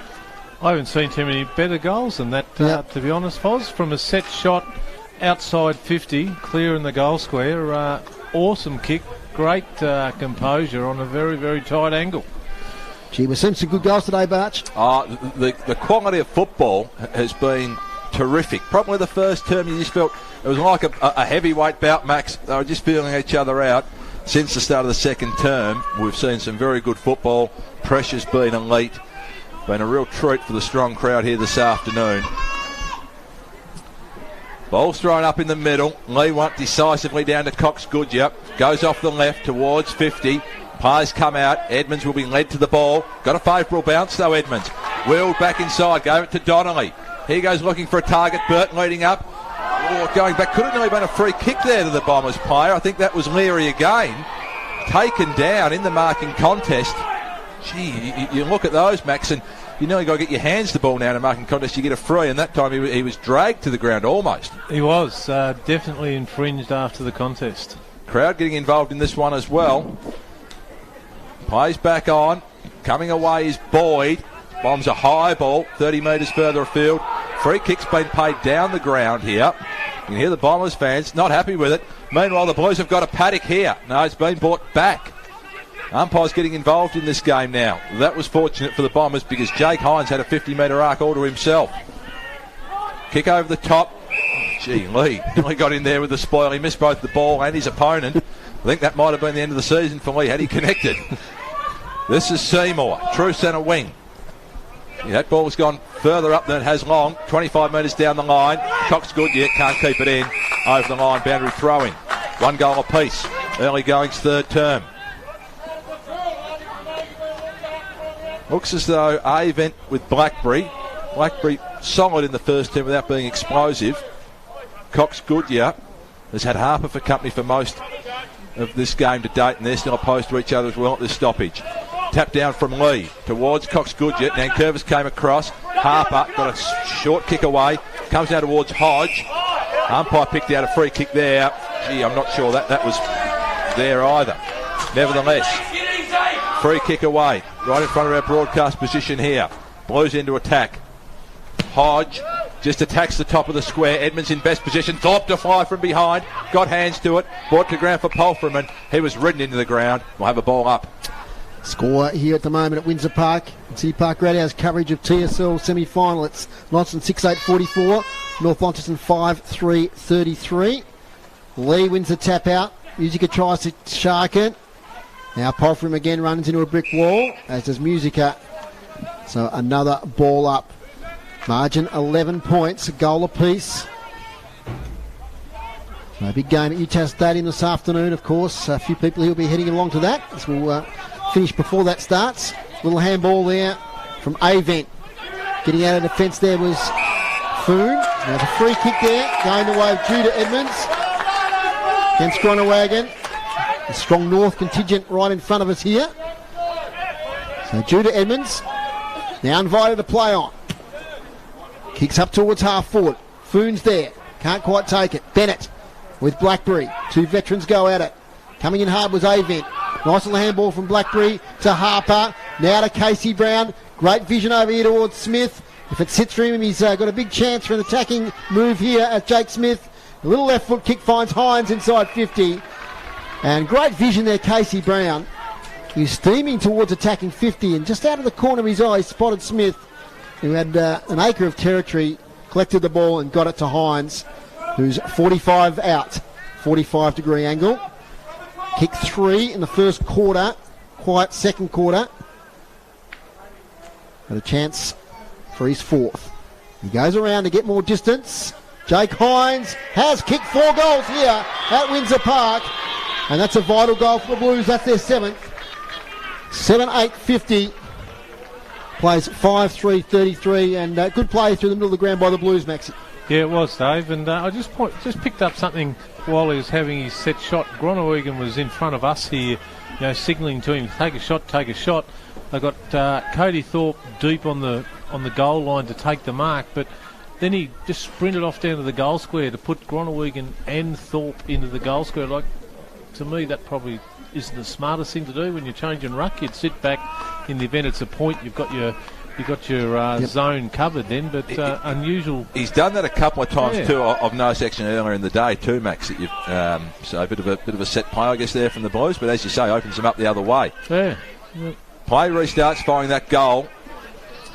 A little bit slightly heavier scoring in this third term. We've had 3 goals to date. Smart play by Hines too, wasn't to get that extra distance by taking the advantage of the man on the mark rule there. Stand rule has certainly helped players on the edge of their range this year, hasn't it, for sure? It's done, maybe hasn't done everything they thought it would in terms of general play, but goal kicking has certainly been aided by that. And speaking of that, Cox Goodyear takes advantage of it now. Took 10 metres, sent a spearing ball inside 50. Pearce was late on the scene. Mark had been taken, I think that was by Boyd. Copped one for his trouble.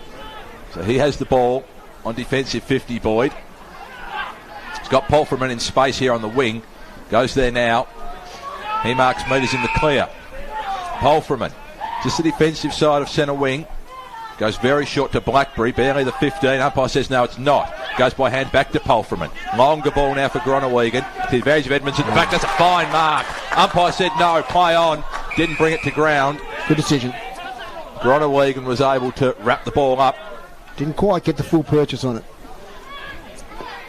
Lee to compete against Thorpe now. Thorpe maybe just won that one ever so slightly. Bodies went in willingly there. Avent was one of those. Taken to ground. Seymour gained a couple of metres forward. Lee put the body in, tried to clear a path for Whitney.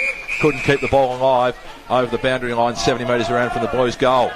Blues just pressing in this term. Just exerting a little bit of dominance and authority on this game. Inside 50's 4-3 the Blues way. Barch extended the margin. 17 points at the moment. Dave Gruber is always doing a wonderful job. That's one of the things I'm looking forward to next season, is a bigger budget. Been calling for it all year. Here's Seymour. Sends a high ball inside 50. Launceston players collided in Hodge and Harper. Meanwhile, Avent has it. Sends a low ball down the wing looking for Cox Goodyear. Tuthill got in the way. Tumble to kick inside 50. Donnelly should mark and does. 45 metres away from his defensive goal. He goes with a low ball up the middle. Walsh forced to spoil. Got to Foon. Handball missed the target. Coming through was Holt. Being quiet. Left foot kick. High inside 50. Hines in the best position. Takes the mark in front. Too big for Sanders from behind. And Jake Hines will go back and he'll kick for his 5th of the afternoon. He's loving this northern end of the ground. And Miller Hodge there is jogging off the ground. He came off second best there with a clash with his teammate in Harper. But I think he's okay, just a bit proppy. They've had a bit of friendly fire this afternoon, the Blues. Yep. Foz. Up to his third opponent, Hines. They're going to run out soon. So Jake Hines will kick from 40 metres, 45-degree angle. Drop punt is on its way. He's missed this one near side. Bit of a let off there for the Bombers. They need the next one, you feel. 7-9-51 the Blues. North Launceston 5-3-33. They're just staying within arm's length. Riley Sanders spots up a teammate. Beautiful kick by Sanders. He's got elite foot skills and he finds Tom Donnelly. Donnelly to the wing. Front position, Tuthill. Unopposed takes the mark. Good work there from Morris. He's knocked his opponent Bird off the contest. So Jack Tuthill, ever reliable. Great Launceston name is Tuthill.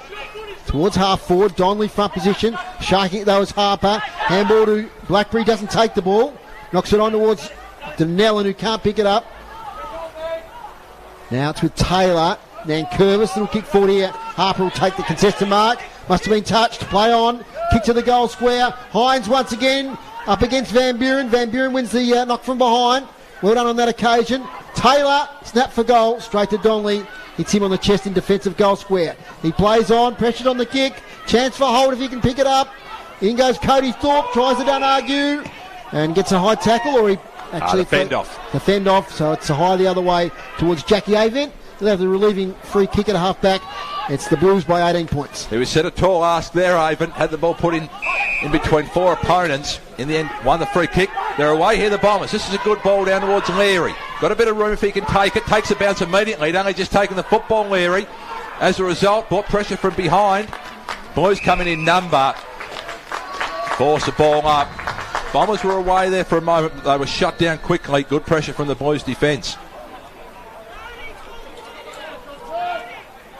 Between wing and half forward for the Bombers. Walsh takes it from the stoppage. Kick to the 50. Mark taken here by Cox Goodyear. Not without a chance. No, not beyond him by any means. Not without a chance. Crowd today have seen this already. There's been some actually wonderful goal kicking. We saw one from Leary earlier this term. This from Cox Goodyear will take his best. He'll kick from beyond 50. On an angle slightly more acute than 45 degrees. Runs. Kicks from the paint. Left foot ball is long. Just across the face. Had the distance. Just pushed it across the face. Through for one behind. So it's a 17-point margin here. 7-9-51. Leading the Bombers 5-4-34. Blues have had the better of this third term. We're halfway through it. We've played 15 minutes. Jacob Boyd from fullback. Kicks it out long. Contest. There's a contest at the back there. Now it was a holding free kick against Rushton. Will go to Jake Smith. So Jake Smith, been serviceable today. Had a lot of games after debuting in 2013 for the Blues. He gets it short now to Harper. Goes sideways. Not a great kick. Shark by Burt. Gets it back to the big ruckman in league. He lumbers away.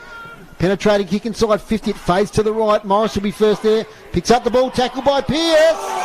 Holding the ball. Great tackle, Nathan Pearce. The boy from Hillwood, who had a great game last week. Got him Maxie's votes. And his later tackle there on Morris. And Pearce should convert here. He's 10 metres out. Slight angle. Great tackle, Max. It was a really good tackle. And good work by Morris to get to where he got to against 2 to start with. But probably didn't actually need to take possession of the ball. Nathan Pearce to narrow the margin. Makes no mistake. And the Bombers now back within 11 points. We're back to the half-time margin, 6-4-40, trailing Launceston 7-9-51. They're hanging in there, Max. Yeah, they are, Foz, they are. And just thought he might have been able to just pressure the ball forward towards the boundary line rather than take possession there. So he'll learn from that type of thing. Just a couple of quick NTFA scores, guys. Yep. Your team that you've carried on your back for many years, ages ago, 117, St Patrick's, Old Boys in the reserves defeated OL's 40, and South Launceston 67 defeated Longford 32 in the second semi-final to make their way through to the grand final in the reserves, Dave. Today's broadcast brought to you by Elgas for your LPG needs statewide. Talk to your friends with knowledge. Phone at 13 11 61. Barch. Lee won it down, gained 10 metres. Foon couldn't quite get a run at the footy. Comes the way of Walsh now, head in and under. Walsh hurries the ball inside forward 50. Going back and over to take the mark was Morris, who was wrapped up in a good tackle. Bombers coming at the Blues here, laying the challenge down. They've got that margin, as Foz said, back to what it was at half-time, 11 points. Haven't really been able to get it within a goal since halfway through that first term. So they'd love the next one here, the Bombers. Gronawegan and Lee. Lee again, won it down comfortably. Polframan there, though. He's wrapped up by Walsh. Good tackle. A lot of players around this footy. Rushton lurking at the outside of the pack. It's not coming out. Umpire says I'll toss it up once more. So between the centre square and the forward 50 here for the Bombers. 17.5 minutes gone, third term. Don't want to leave themselves too much work to do in this final quarter. Lee and Gronawegan. Gronawegan wins it on this occasion, but Lee took it off the deck. Tumbled a kick forward, inside 50. Good smother. Keeping the ball in the area for the Bombers, but it ends with Holt. Holt spent it before he had it. Umpire's picked out a free kick. Yeah, it's in the Morris-Burt contest. And it's going to go to Morris. Yeah. Morris. It's a bit of attention on Morris in the back play. Had a tough afternoon at the office so far, Burt. Haven't seen a lot of him. I think one shot for goal earlier in the day. Morris has it from half back. Goes with a high ball down the line, looking for Gronawegan. Lee got a fist in there. Comes towards Seymour. Bump was good from Whitney. Took Seymour off the football. Plenty of other players arrive now, though. They come up. Braden Pitcher, he's been quietish as well, Max. About two possessions. Had one at half time. I checked it earlier, and he had a kick earlier in this quarter, I think. There's been a couple of guys just haven't been able to get in this game at all. This ball is knocked back over the boundary line, so they'll have a repeat stoppage. I'll tell you one guy who has been able to get into this game, and that's Alex Lee. He's been nothing probably short of sensational. But been absolutely super. He's had plenty of time posed to both Thorpe and Gronawegan, and he's taken them both on head on and winning at the moment. Alex Lee. Gronawegan wins on this occasion. Gains 5 metres in the path of Musica. Again, pressure came from the front in Stingle. Pitcher went in. Stingle did brilliantly. Stepped around a couple. Coughed it up, though. Go to Polframan. Ends now with Whitney coming through. Couldn't get through a couple of tacklers. Donnellan comes in. Strong tackle. Ball up. That's finals just there, boys. That's finals. Pressure. Pressure on the ball carrier. Pressure on the tackling. It's great to see. We're right in front of us here. Great vantage point. And we'll look at some of Dave Gruber's stats here in just a second. During his third quarter. But here's Seymour on the wing. Hodge down behind play too, Foz. Thanks, Barch. As Brown drops an easy mark, but gets around, kicks towards the goal squares. Almost marked there to Thorpe, right at his bootlaces. Taps it out. Taken by Van Buren. Gets away to Sulzberger, who dashes away. The young Devil kicks it to his fellow Devil on the wing towards Sanders. Gronawegan front position. Taken by Hodge. Recovery. Now it's Seymour. Little handball over to Hodge once again. Under pressure. Kicks inside 50 and Holt takes the mark. 30 out directly in front. Just seem to have the numbers where they need to have them at the moment, Launceston, don't they? Yep. As Mitch Thorpe congratulates Miller Hodge there. He had a bit of a knock and he got up. The second effort there, he set up this goal scoring opportunity. Inside 50s this quarter, 10 to Launceston, 7 to North Launceston. Lee continued to win the hit-outs 11 to 8. And clearances 7 apiece. There's Grant Holt, number 2 for Launceston. In he comes, pretty much directly in front on the left foot. He might have sprayed this one to the right, he has. Opportunity lost there for the Blues. They're out to 2-goal lead. 7-10-52 to North Launceston, 6-4-40. So 17 scoring shots to 10 at the moment. Been playing 21 minutes into this third quarter. We're set for an absolute cracking finish to this game. Van Buren. Out of defence towards Lee. Strong mark against Gronawegan. Much to the delight of the North Launceston supporters in front of us. Not a great kick though. He kicks it out of bounds on the full.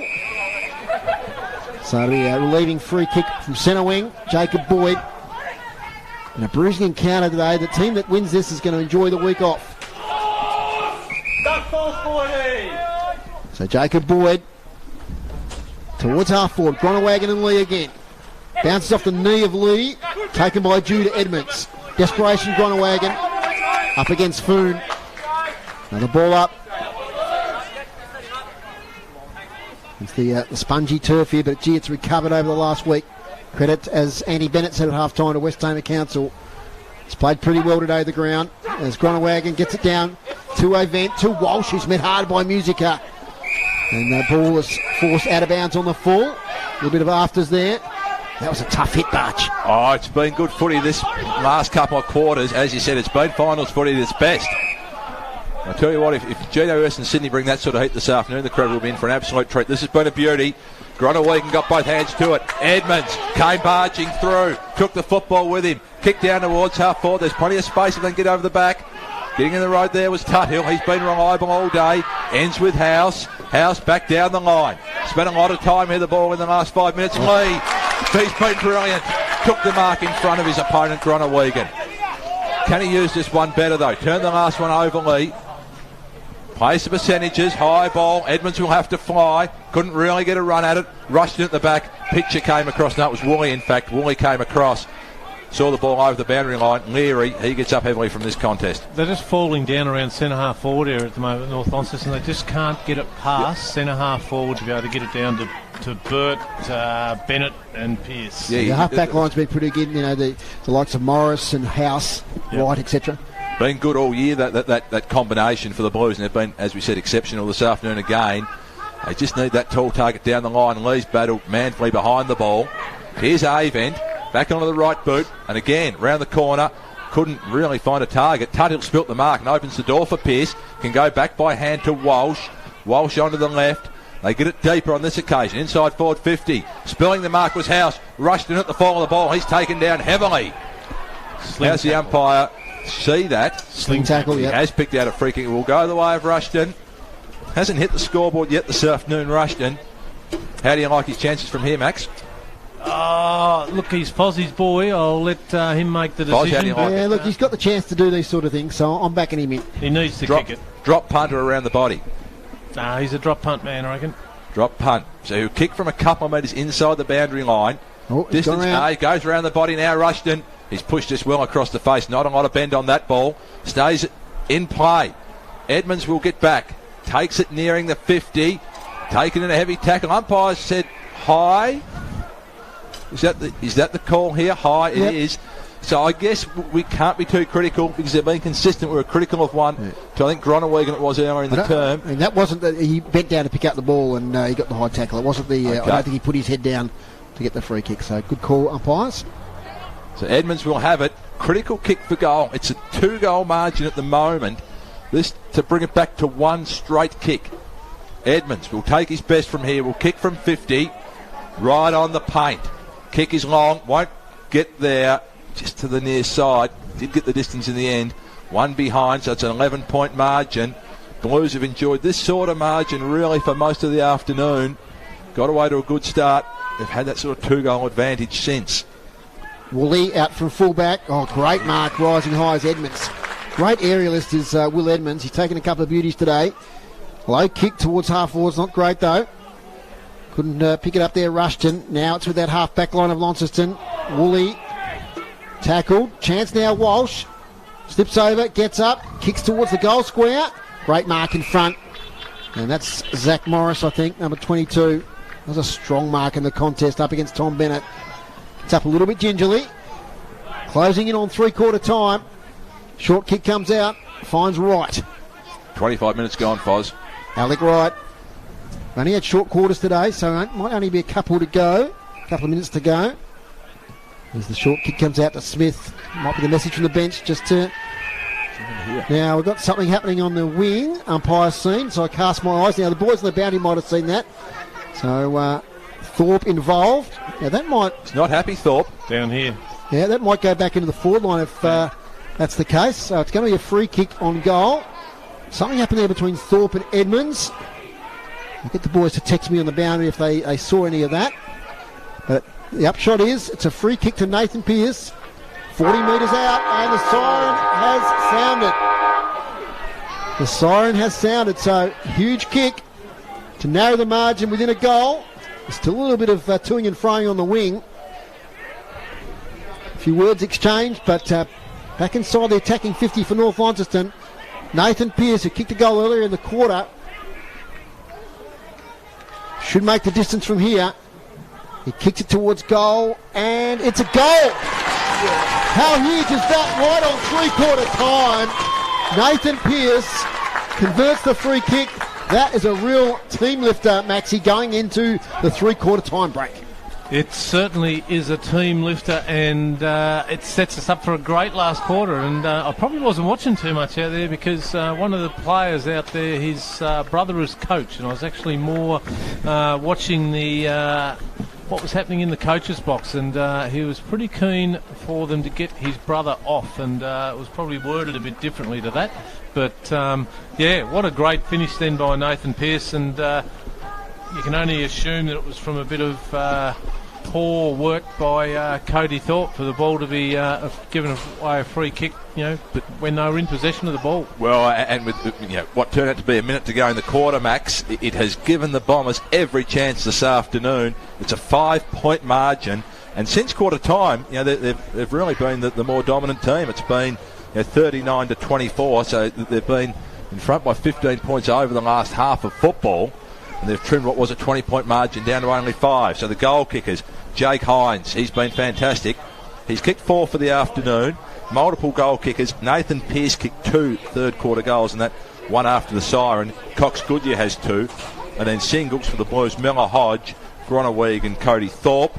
And Donnelly has 1. Jay Fern kicked an opening term goal, and Leary kicked a wonderful goal from the boundary. Let's have a look at the team stats before we go for a break here on City Park Radio. And three-quarter time, the hit-outs 36 to North Launceston, 25 to Launceston. Clearances 29 to the Bombers, 22 to the Blues. Inside 50s have really evened up. It's 31 to 28 Launceston's way. Marks inside 50, Blues well on top in that stat. They've had 11 marks inside 50 to 4, and free kicks 19 to the Blues, 14 to North Launceston. We're in for a cracker, boys. Yep, my word we are, Dave. Can't wait for this next 30 minutes of footy. And yeah. Who's your tip, Max? I tipped Launceston beforehand, and I'll stay with them. I think the two on the bench. Goal. Yeah, I think the two on the bench might tell towards the end of the game the fact that Simpson and also Fletcher Bennett are out of the game. That might be a telling little stat towards the end. You have to say the Bombers' credit. Halfway through that term, the Blues looked like they might have just sort of pulled away, but they've hung in. They've given themselves a massive chance in this game. We'll take a break here on City Park Radio. It's three-quarter time. When we come back, we'll have a look at some of the individual stats and also hear from the boys on the boundary. Back in just a moment. When it comes to your home or your local business, L-Gas is the smart choice. Make the switch and be rewarded with $80 in LPG account credits when you sign up. Whether it's cooking, hot water or heating, L-Gas has got you covered. For $80 in LPG account credits, visit the website lgas.com.au, download the L-Gas app or give us a call on 131 161. L-Gas. Local, safe and reliable. A sponsor of City Park Radio. We'd probably all like to come home to a new kitchen without all the usual hassle. With our unique bench tops that fit on top, Granite Transformations can simply install one of our 50 granite or marble finishes over the top of your existing surfaces. Along with our made-to-measure replacement doors, Granite Transformations can completely transform your kitchen while you get on with your day.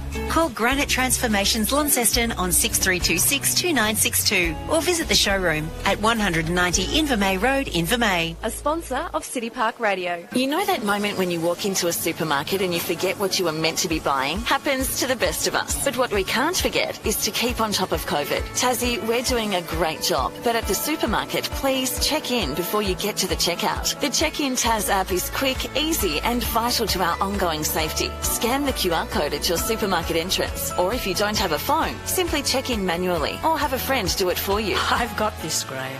Find out more at coronavirus.tas.gov.au. A sponsor of City Park Radio. You're listening to Tasmanian State League Football on City Park Radio. Wes, we're back here at Windsor Park. It's going to be a thrilling last quarter here and the TSL semi-final. Don't forget tomorrow, you can watch the YouTube there, the boys. I think it's Anthony Osborne, also Josh McGuinness making his debut on the microphone tomorrow. They'll have the action there from Clarence versus the Kingborough Tigers. So look forward to that one tomorrow. But here, it's Launceston 7-10-52, North Launceston 7-5-47.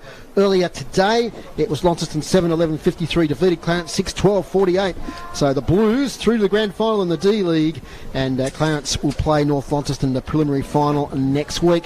And thanks to Darren Lovell and Damien Donnelly, they've given the stats over here to Barch and Maxie. And Maxie, you got them in your hand there. Oh, sorry, Barch, you've got your hand there. What do you got there for us? Maxie was just pulling out a cookie. Okay, well, I've got no worries. stats, but he's been well fed this afternoon. He's been working hard. His votes are going to be a tough job too. So, meanwhile, back to the stats. Harper's had 18. He's been solid. Seymour 17. Blackberry and Smith 15 apiece. They've been solid all afternoon. And Jay Foon, wonderful afternoon. He's had 17, so he was much quieter in that third term. Stingle the 11 too. So both of those players really quiet in that third term, but the Bombers won't mind that. They had some other players come into the game in that third quarter. So the huddles are broken up, and we've had Tony down there and Rob, and we'll get to Tony first, I think, who's going to tell us about what Mitch Thorpe had to say at three-quarter time.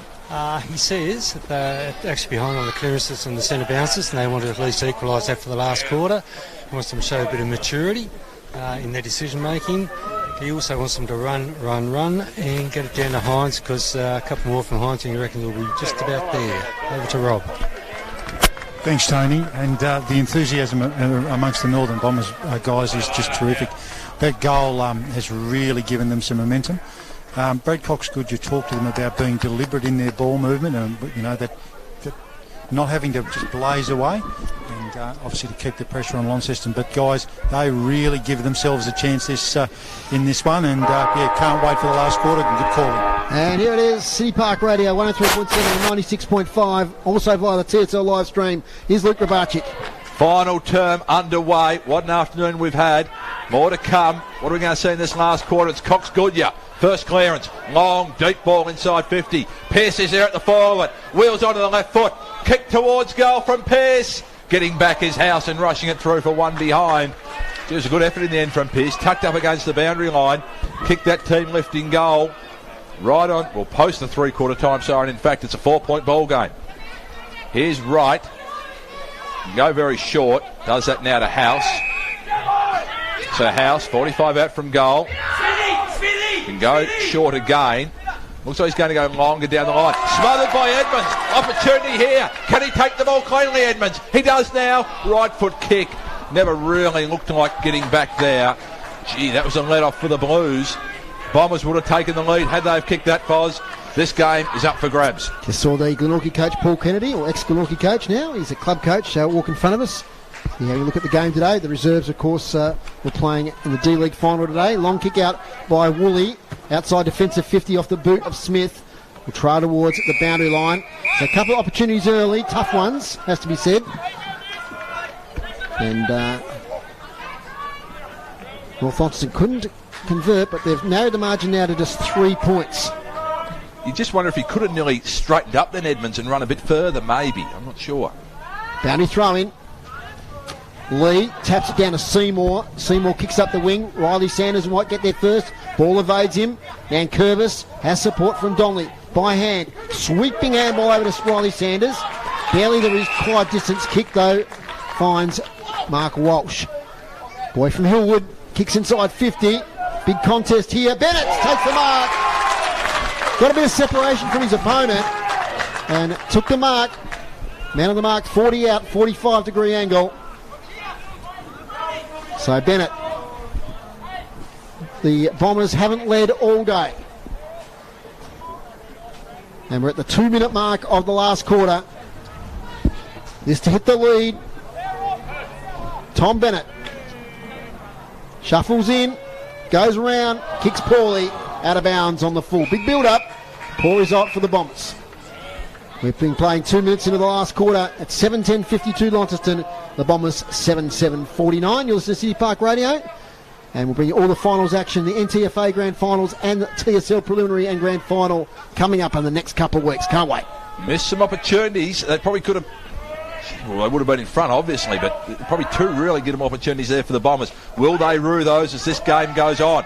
Here's Sanders at the back of the pack, started the quarter in fine fashion. Nankervis goes around the body, Pearce to sit under it, takes the mark. 55 from home. Has Walsh over the top, kick there now, won't reach him, Musica to arrive, Does well, Musica. Forces the ball to ground. Has it inside the boundary line. Bombers still lurking. Here's Leary. Round the corner. Bouncing ball. Gets through the packets and goal. Leary's got 2. Bombers hit the front. What a final, Max. This is game on here. Max just looks on. That was an amazing goal. He's just had a knack of doing that all year, hasn't he, Brandon? Yeah. Like, I was more amazed just how he managed to get through the traffic. Absolutely. And really great kick by Pearce to Foon to start with. Good smother by, I think it was Musica. Got the ball to ground, and then in comes Leary, and we were right behind that. Well, I lost sight of the ball. It sort of went under those players, Max, and I lost sight of it and wondered whether it had been touched or... But it got through, went through for a goal. So the Bombers hit the front for the first time in the game. Stay with us on City Park Radio. All the action coming up. Certainly a great talent, isn't he, Leary? A great talent. He certainly should be in the Devils program next year. I've got no doubt he will be, as Gronawagon gets it back to Polfram. And how do the Blues respond? The veteran Blackberry gets it forward to the ball now to Hodge. He's 55 out. He launches towards goal. Can anyone take a mark? Thorpe with the spillage. Now Nankervis back to Van Buren. Fumbles. Now he's got it. Short kick. He's going to find Stingle. Will be under a bit of pressure. He'll go back to the goal square. Trying to find Sanders. Still dangerous here. Oliver Sanders. Beautiful handball to Nankervis. Now they're out of trouble. On defensive 50, you find Walsh. They're the defensive side of the wing still. Calm play there by Riley Sanders. Only 16 years of age. It's the youngsters putting their hand up at the moment for the Bombers. Over the back is Pearce waiting for the ball. Can't take it. Out of bounds. They've been clean, the Bombers, in this quarter so far, Foz. They have. Yeah, they got out to an 18-point margin in that third quarter to the Blues. But the Bombers have struck back. And now they lead. Front position, Gronawagon. Lee wins the hit out. Tries to find Foon. Probably bounce out of bounds again. Will. There's a Hodge there. Crashes into the advertising hoardings. He's got a bit of a limp up, Miller Hodge. He's copped a couple today. Now to fine season is Miller Hodge. Bounty thrown once again. To hush over the crowd. High boundary throw in. Lee wins once again. Tries to get it to Walsh. Harper's there. Top possession winner for the Blues. Won't escape. Another ball up. And JB Harper, good game today. He's sort of, such high standards. We expect him to get a lot of the ball. Played 4 quarters, Foz. Yep. Of course, he had the first 8 or 10 weeks off of the season. Firefighting course. Lee turns, kicks inside 50. Pearce is there. Crowd want a free kick. Burt, little handball, couldn't find the target there, which was Walsh. Now Harper gets it to Blackberry. Gets around Cox Goodger. Torpedo up the wing. Coming out to meet it. All couple North Launceston players crash into each other. The ball's released. Here's Brendan Taylor. He's got some space at half forward. He kicks inside 50. Up here looking for Hines in a one-on-one. Van Buren does pretty well. At the front of the contest, it's Casey Brown. He's up against Riley Sanders. And good work again by the Bombers defence holding Foon. I guess it's the difference at the moment is those little missed handballs of Jay Foon's. Then, if they got that, they were out and away they go. But to Launceston's credit, they just seem to be able to get their arm in there and block those handballs. They've got the challenge at their feet here, the Blues. They trail by 3 points. Early goings, final term. Loser to play next week. Winner enjoys a week off and goes through the grand final. Sanders went back with courage. No mark. Rushton took the ball away. Kicks up towards half forward. Coming up is Edmonds. Gathered the football again, like Max said. Just missed the first handball. Came over the top though. A-Vent to Cox Goodger. They've maintained possession here and they've done pretty well. Umpire's blowing a whistle though. Throw. Going back the way of Michael Musica. Gee, critical free kick there. Bombers were away. Musica goes short. He's got Hodge. Can go right to the outer side. This looks like Smith, is it? Smith. Flying shot at goal. Gronawagon flies. Ball comes to the back. Harper's there. In the defensive goal square was Stingle. Got a handball out. Kick over the top. No mark taken. Nankervis is taken off it by Blackberry. Nankervis lays a heavy tackle. Wraps Blackberry up. Ball up. 25 out from the Blues goal. Gee, some courage by Riley Sanders here at half-back in a contest with Seymour a minute ago. He's up again as Riley, but gee, they got another one losing with concussion to the Bombers. No easy kicks here in this final quarter. Kick to the top of the square along the ground. Donnelly has it. Hines pursues him. Good kick out from Donnelly. They're away here. Walsh has an absolute panic on the outer side. Takes a bounce. Goes by foot to Rushton. He's got some space. Holt arrives now to take the mark. So Rushton's forced to go back and take his kick. Can go very short. Plays on. Just goes out wide. Donnelly running up from the back line. So they've done well here, the Blues. The Bombers look like they really might have gone forward quickly. Held them up. Going up high there. Taken out of the contest was Leary. So Leary has it, 80 from home. Goes to square. Pearce leading out. Can he get there? Bennett's going back, takes the mark. Tom Bennett's taken the mark. 30 metres out from goal. He missed a critical shot minutes ago. Can he kick this one, Max? I think he can, and that's the difference. Like when they got that first run on with Foon, they got to the centre wing, and instead of just taking the game on, they slowed it right down and stopped, whereas Leary got it, young, inexperienced, and gone, I only know to play one way, and that's play on footy, and got it in there to Bennett for this set shot. This to extend the margin to 9 points. Bennett. He'll kick from 30 metres. 45-degree angle. Kick is on its way from Bennett. He's kicked it. Tom Bennett's kicked the goal. Bombers by 9 points. Well, what are we seeing here? This would be a big upset. What can the Blues do now? Challenges at their feet, Foz. Oh, look, real credit to the North Launceston backline there, because they were under pressure, sustained pressure there for quite a while. And I mentioned the courage there of Riley Sanders at half-back in a contest with Seymour, but likes of Van Buren, Nankervis, etc. are really standing up at the moment against the Blues forward line. Long way to go in this game, though. We're only at the 10-minute mark, probably 15 minutes to go. So a lot of footy to play out. And that Hines matchup, they seem to be getting that better now. Van Buren's done a good job. And I think North Launceston have kicked the last 4 goals of this game. Yeah, I think the 2 and then 2. Yeah, that's right. So they've rested the lead by 9 points. Harper tries to get a kick out of the middle. Contested ball with Mark Walsh, who had that run along the wing just a moment ago. Had a few injury concerns this year as Mark Walsh copped a heavy knock mid-season. Thorpe wins the tap. Out here towards Pitcher. Couldn't take the ball. Player tackled from behind. Another ball up, so the time's ticking away here. In this last quarter, the Blues really need the next goal just to get back into this contest. Harper, Seymour, wheels around, kicks inside 50. Chance for the Blues. Thumped away by the North defence, picked up by Blackberry. He's tackled by 2. And it'll be a ball up. A large contingent of Launceston D-League and under-18 players just behind the goals at the southern end, the town end of the ground. Trying to cheer home their team. Lee wins the tap. Cox Goodger off the ground towards Whitney. Tracking the ball towards the boundary line. Kicks it off the ground again as Whitney. And again. Boundary line will be a good result here if they can find it. Yeah, ball up, just as good. Left half forward, Max. Quarter time, preliminary final, Division 1 seniors. OL's 27, East Coast 9. Okay, so fast start there for the OLs. As Lee wins a tap to a player who's tackled straight away. Just looking at Dave Gruber's stats, inside 50s this quarter, 5-4 the Bombers' way.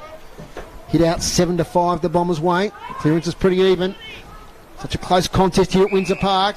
Now, Lee went quite early then, but I think it might be shepherding in the ruck, and it might go the way of Alex Lee. He'll take a relieving free kick across half-back. I personally find those ruck shepherding free kicks very hard to get my head around. Cody Thorpe standing there to contest in the ruck. If he's standing in the right spot, is it his fault? It's a fine line, as Max would tell you. He umpires those sorts of things. Here's Cox Goodyer, centre wing. Kick flocking for Rushton, just slipped at the crucial moment. As a result, Dowling took an easy mark. Half-back can go very short to right. Rushton in trouble. They can ill afford to lose another one, the Bombers. They're enjoying the lead at the moment, but they've got some work to do. They've been 2 players down for most of the afternoon. House goes over the top. Puts Groenewegen into a little bit of space. Sanders to arrive. Groenewegen got the ball on just in time. Here's Tuthill back inside. Went back to where it came from. Got to Groenewegen. Ends with the hands of Smith. Kick inside forward 50. Mark taken. It's just Pitcher. Yep. He's been quiet all afternoon, Braden Pitcher. This could turn things around. You know, I guess in a final, Max, there's always an opportunity to do something, isn't there? You can have a quiet afternoon. You bob up and kick a goal now. Get your team over the line. Yep, he's had a couple of interesting games lately. Hasn't started or hasn't been playing the way he started at the beginning of the season. Very difficult kick. Pitcher from 45. Drop punt is to the square. Off hands through for one behind. Bombers defence won't mind that, and that point is reasonably inconsequential. 9 points down to an 8-point margin. Still need 2 goals to Blues to retain the lead, to regain the lead. Cox Goodger, great kick out of defence, finds the impressive Leary. His 45 kick finds Foon. So they've worked it to half back of the Bombers. 14 minutes into this quarter. Once again, taking the mark. There's that man Leary. Going to get back again. Defensive side of the wing. Not a great kick. Picked up by Donnelly. Handball backwards to Edmonds. Tries to shrug a tackle. It's forced out of bounds right in front of the Bombers dugout. Margin is 8 points. 61-53. Clock ticks past the 14-minute mark. Starts to become a factor soon, Foz. Yep. North Launceston would love another goal. Gee, I'll tell you what, that will be hard to get back from there if they can score another one. There's Harper's tackled. It's another ball up. It's just a 2 on the bench now for North Launceston. If you've just joined us, out with concussion in today's game, Fletcher Bennett and Ben Simpson. So they've just got the 2 rotations, and I'd say they're keeping those rotations for their midfielders. And so Mark Walsh is having a breather, and so is Ollie Sanders, who's just come back on the ground as he handballs it now to Cox Goodger. Kicks high in the air towards the boundary line. Slipping over there was Tuthill. Bennett takes it. Back to Avent. Kick to half forward. Palfreyman fumbles. Trying to take it within there is Judah Edmonds, who did pretty well in the end. Got the handball away towards Leary. He's bustled off it. Gee, there was some tough contest there, and it's out of bounds. Pies getting a little bit tired too, you sense, Foz. That's right. And I hate harping back on it, but that's where that 2 rotations might be a factor in this last bit of the game. Some tired North boys out there. But at the moment they're in attack. They're left half forward, right in front of the Launceston change rooms. High throw in. Lee tries to kick it out of mid-air. Second opportunity. Kicks inside 50. Pearce front position. Can't take it. Burt up against House. North crowd want a free kick. Play on. As Pearce takes the ball, and this is where they want it at the moment. Deep inside their attacking 50. 9-7-61 North Launceston. The Blues 7-11-53. Hines has gone on ball for the first time today. I've just been wondering when they'd make the move, Max. Boundary throw in. Ball up. House tackle with the ball. Here's Hines now. Takes possession. Clears defensive 50. Up to the wing. A lot of players in the contest. Edmonds tries to take mark of the year. Can't take it. Donnelly tracks the ball backwards. He kicks into the centre of the ground looking for Sanders. Smith's got it. Quick breakaway. Taylor. He's got Musica on over the top. Contest Musica, and then Kermis, and Musica takes the mark. 15 metres out directly in front. That kick was exactly what Rob mentioned. Cox Goodyer said they didn't want that last quarter. Yep, exactly right.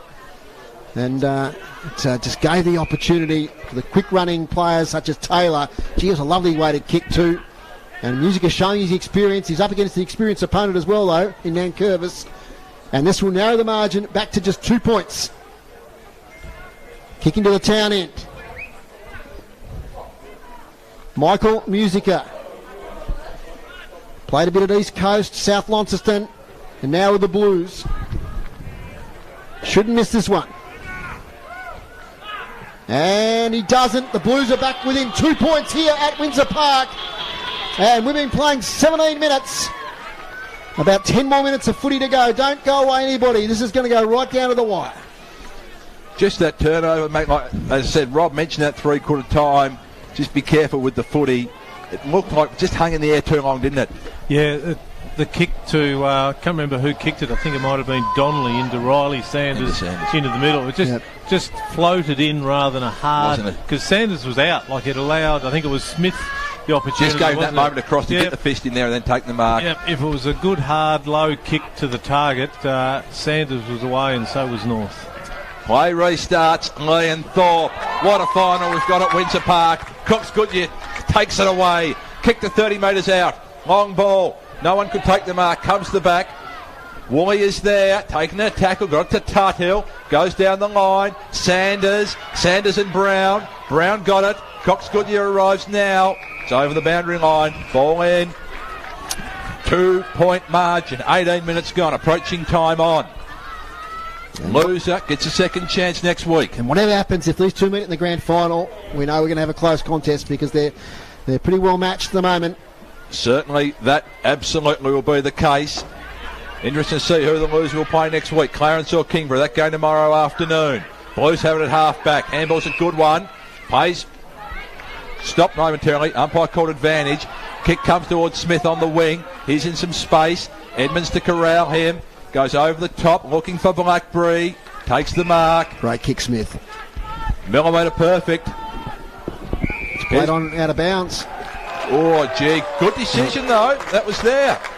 Once the umpire called play on. Yep. He almost crossed the line, I think, nearly, didn't he? He'd taken the mark, went back to the mark. I heard the call of play on, and at that point in time, Blackberry was over the line. Boundary thrown. Good umpiring. It was. He just kept running outside the field of play, so it had to be out of bounds. Yep.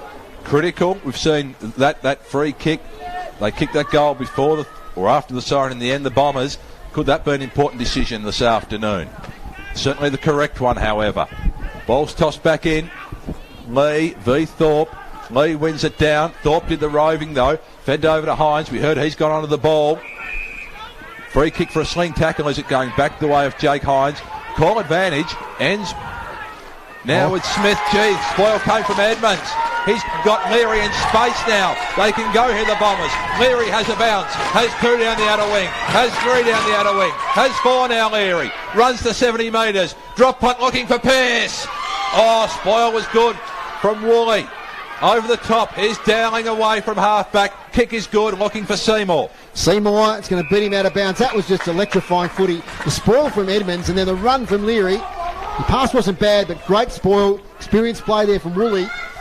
We've got inside 50s at the moment, pretty even in this quarter, 8-7. We haven't had a lot of inside 50s, been a lot of play between the arcs. So boundary throw in. Exciting stuff here. Stay with us right through into the game. AFL coming up. In there goes Hodge, head down. Taken by Sanders, right foot kick. Towards half forward, Rushton and Dowling go at it. Stops in the sand there. Kicked off the ground, but only as far as right. Hacks it back from whence it came. Important contest on the wing. Avent's in there. Harper's in there. Harper wins it. Kicks it further field for the Blues. And oh, what a great mark from Edmonds. Oh, that was Jack Rewalt going the other way. That will be on the highlights for sure. A couple of great individual efforts here from Will Edmonds playing across half back. Kicks up towards the wing. Back to a champion there in Harper, who takes it from the Blues faithful. He plays on. Kicks to the centre of the ground. Here's Donnelly. Up against Brown. Who can win this contest will be crucial. Brown lost the hold of the ball. Foon with a lovely weighted kick here. Looking for Zach Burt. He's got it now. Handball to Rushton. He's got a teammate there in Walsh. Walsh takes it. Gets to 45. Mark Walsh kicks to the goal square. Is it a goal? No. It's touched right on the line.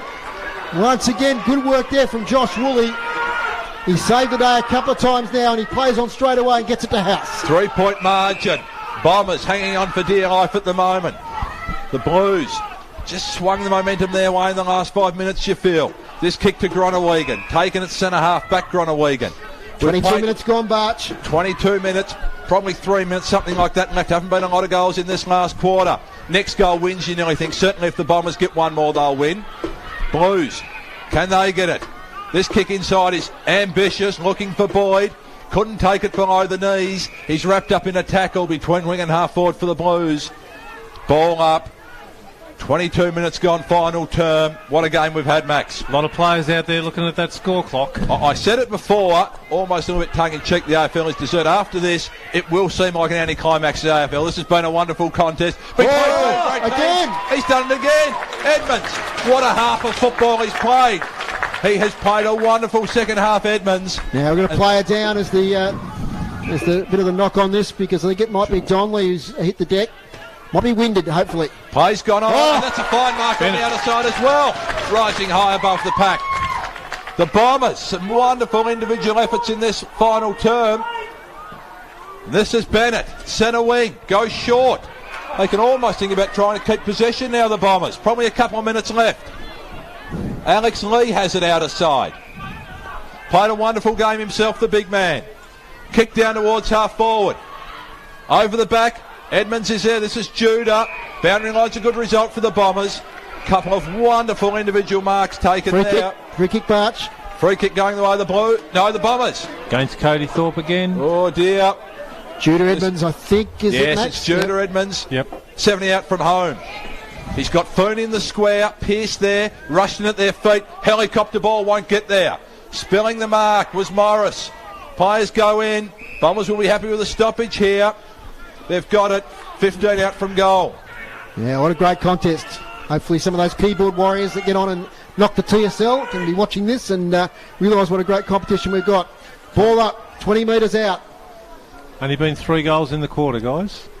Edmonds unopposed, gets the handball away. Pearce has got it, tackled by Seymour, no prior. And it'll be a ball up, 20 metres out still. 3 points of difference. What a win this would be for the Bombers against the odds. Away from home. Here it is, Pearce rushes into goal. He's kicked it. That might be the sealer. Nathan Pearce has kicked it. And they're out to a 9-point lead. 3 goals now to Nathan Pearce. And he read that beautifully off the contest and slammed it through. And now we're at the 24.5-minute mark. 2 goals now to win it for the Blues.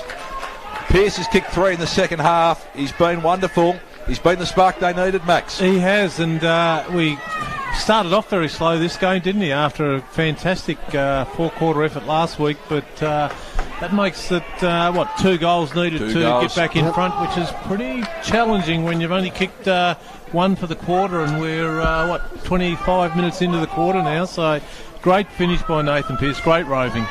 Play restarts. Centre bounce is critical. Lee, he's been enormous all afternoon, the big man. Wins the clearance, kick towards half forward. Leary couldn't take the mark. Quick kick forward for the Bombers. It has inside forward 50 once more. Bennett bustled right off the ball. Clearing kick ends with Tuthill. Over the top, they've got to go here, the Blues. Harper, good handball. Hodge didn't sit for him. Ball bounce kindly for Walsh. Sends it back towards Cox Goodyear. They can start and run this clock down here, the Bombers, and that's what Cox Goodyear says. Let's just clear down, get some numbers forward, set up behind the play. Goes now, Cox Goodyear, looking for Rushton. He's got it. Been quiet, Fozz's man, but he's got the mark here, Jackie Rushton. He needs to pretend he's taking a shot and eat up that 30 seconds as much as he can. Could just about ice this game here, the Bombers. Jackie Rushton, certainly if he is to kick the goal, would put the game well and truly beyond the reach of the Blues, but just taking the time might even do that.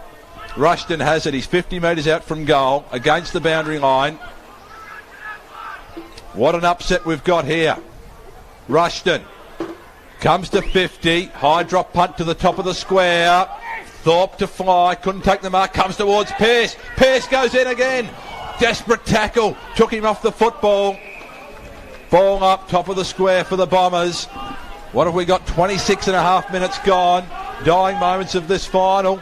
It looks like the Blues will be back here next weekend against the winner of Kingborough and Clarence. Thorpe, they need to get going here, the Blues. Not going anywhere this football, though, at the moment. We'll have it thrown in. 5 metres around from the Bombers' goal. And we've got almost 600 people watching on YouTube at the moment. So hope you're enjoying it. If you're listening on the radio anywhere in Tasmania or around the world, great contest it's been here this afternoon. Bombers down 2 players, but they lead this contest with only a couple minutes to go. Last chance here for the Blues. Seymour gets it out here towards Blackberry.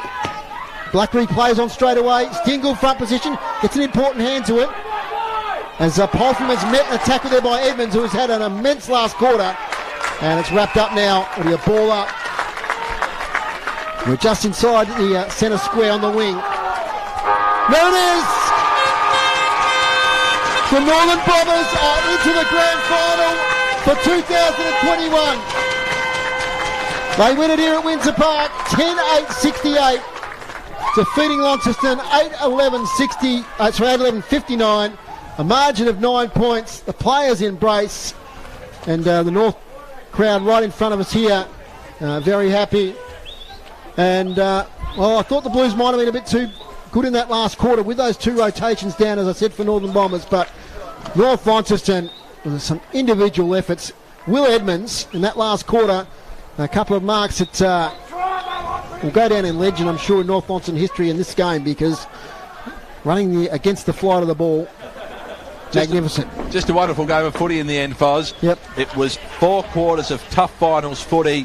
The Blues led for most of the afternoon. The Bombers just kept coming. They ensured they stayed within striking distance all afternoon, and in the end got the run on when they needed it, late in that third term and into the final term. Terrific win against the odds. We'll have a quick wrap up here because we realise that a lot of people will be turning on now to the AFL, or maybe even turning up to the ground. We've got the boys out there. Rob's going to try and get a quick grab there with Brad Cox-Goodger after he finishes shaking hands. Thanks to Dave Gruber for his effort on stats today. I'll just go through a few of those just while we're waiting.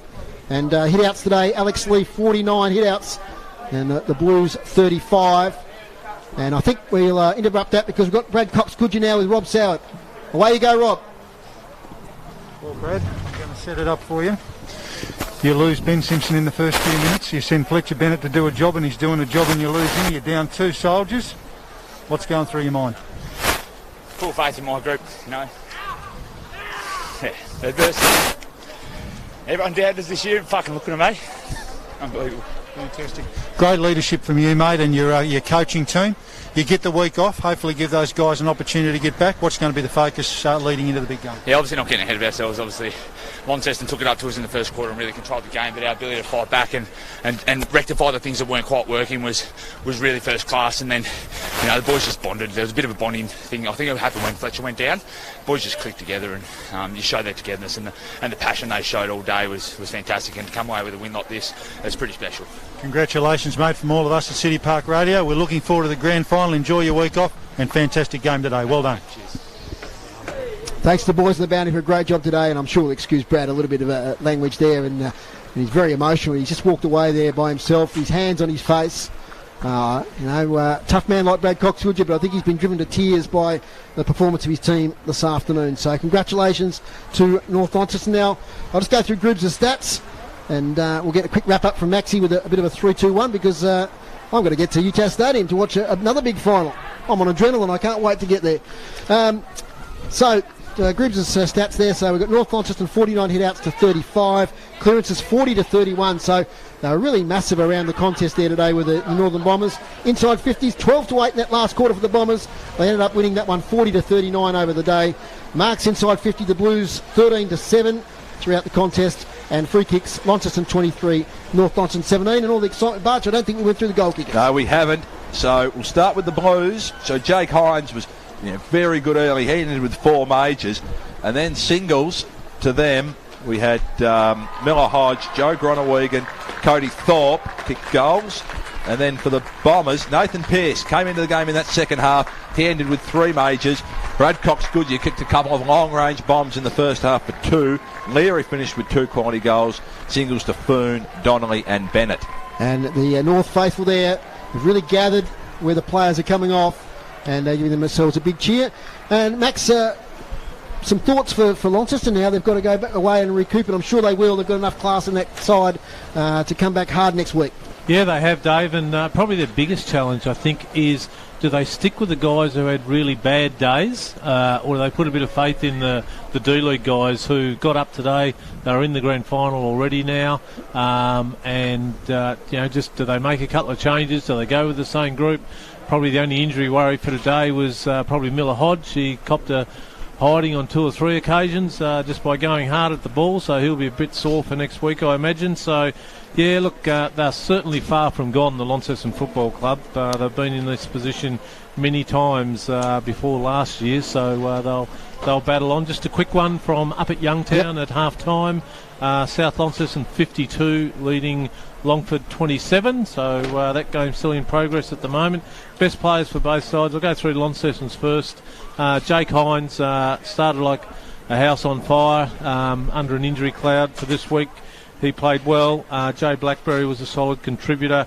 Musica fought hard all day. Fletcher Seymour was in and amongst it again. Zach Morris down back I thought did very well.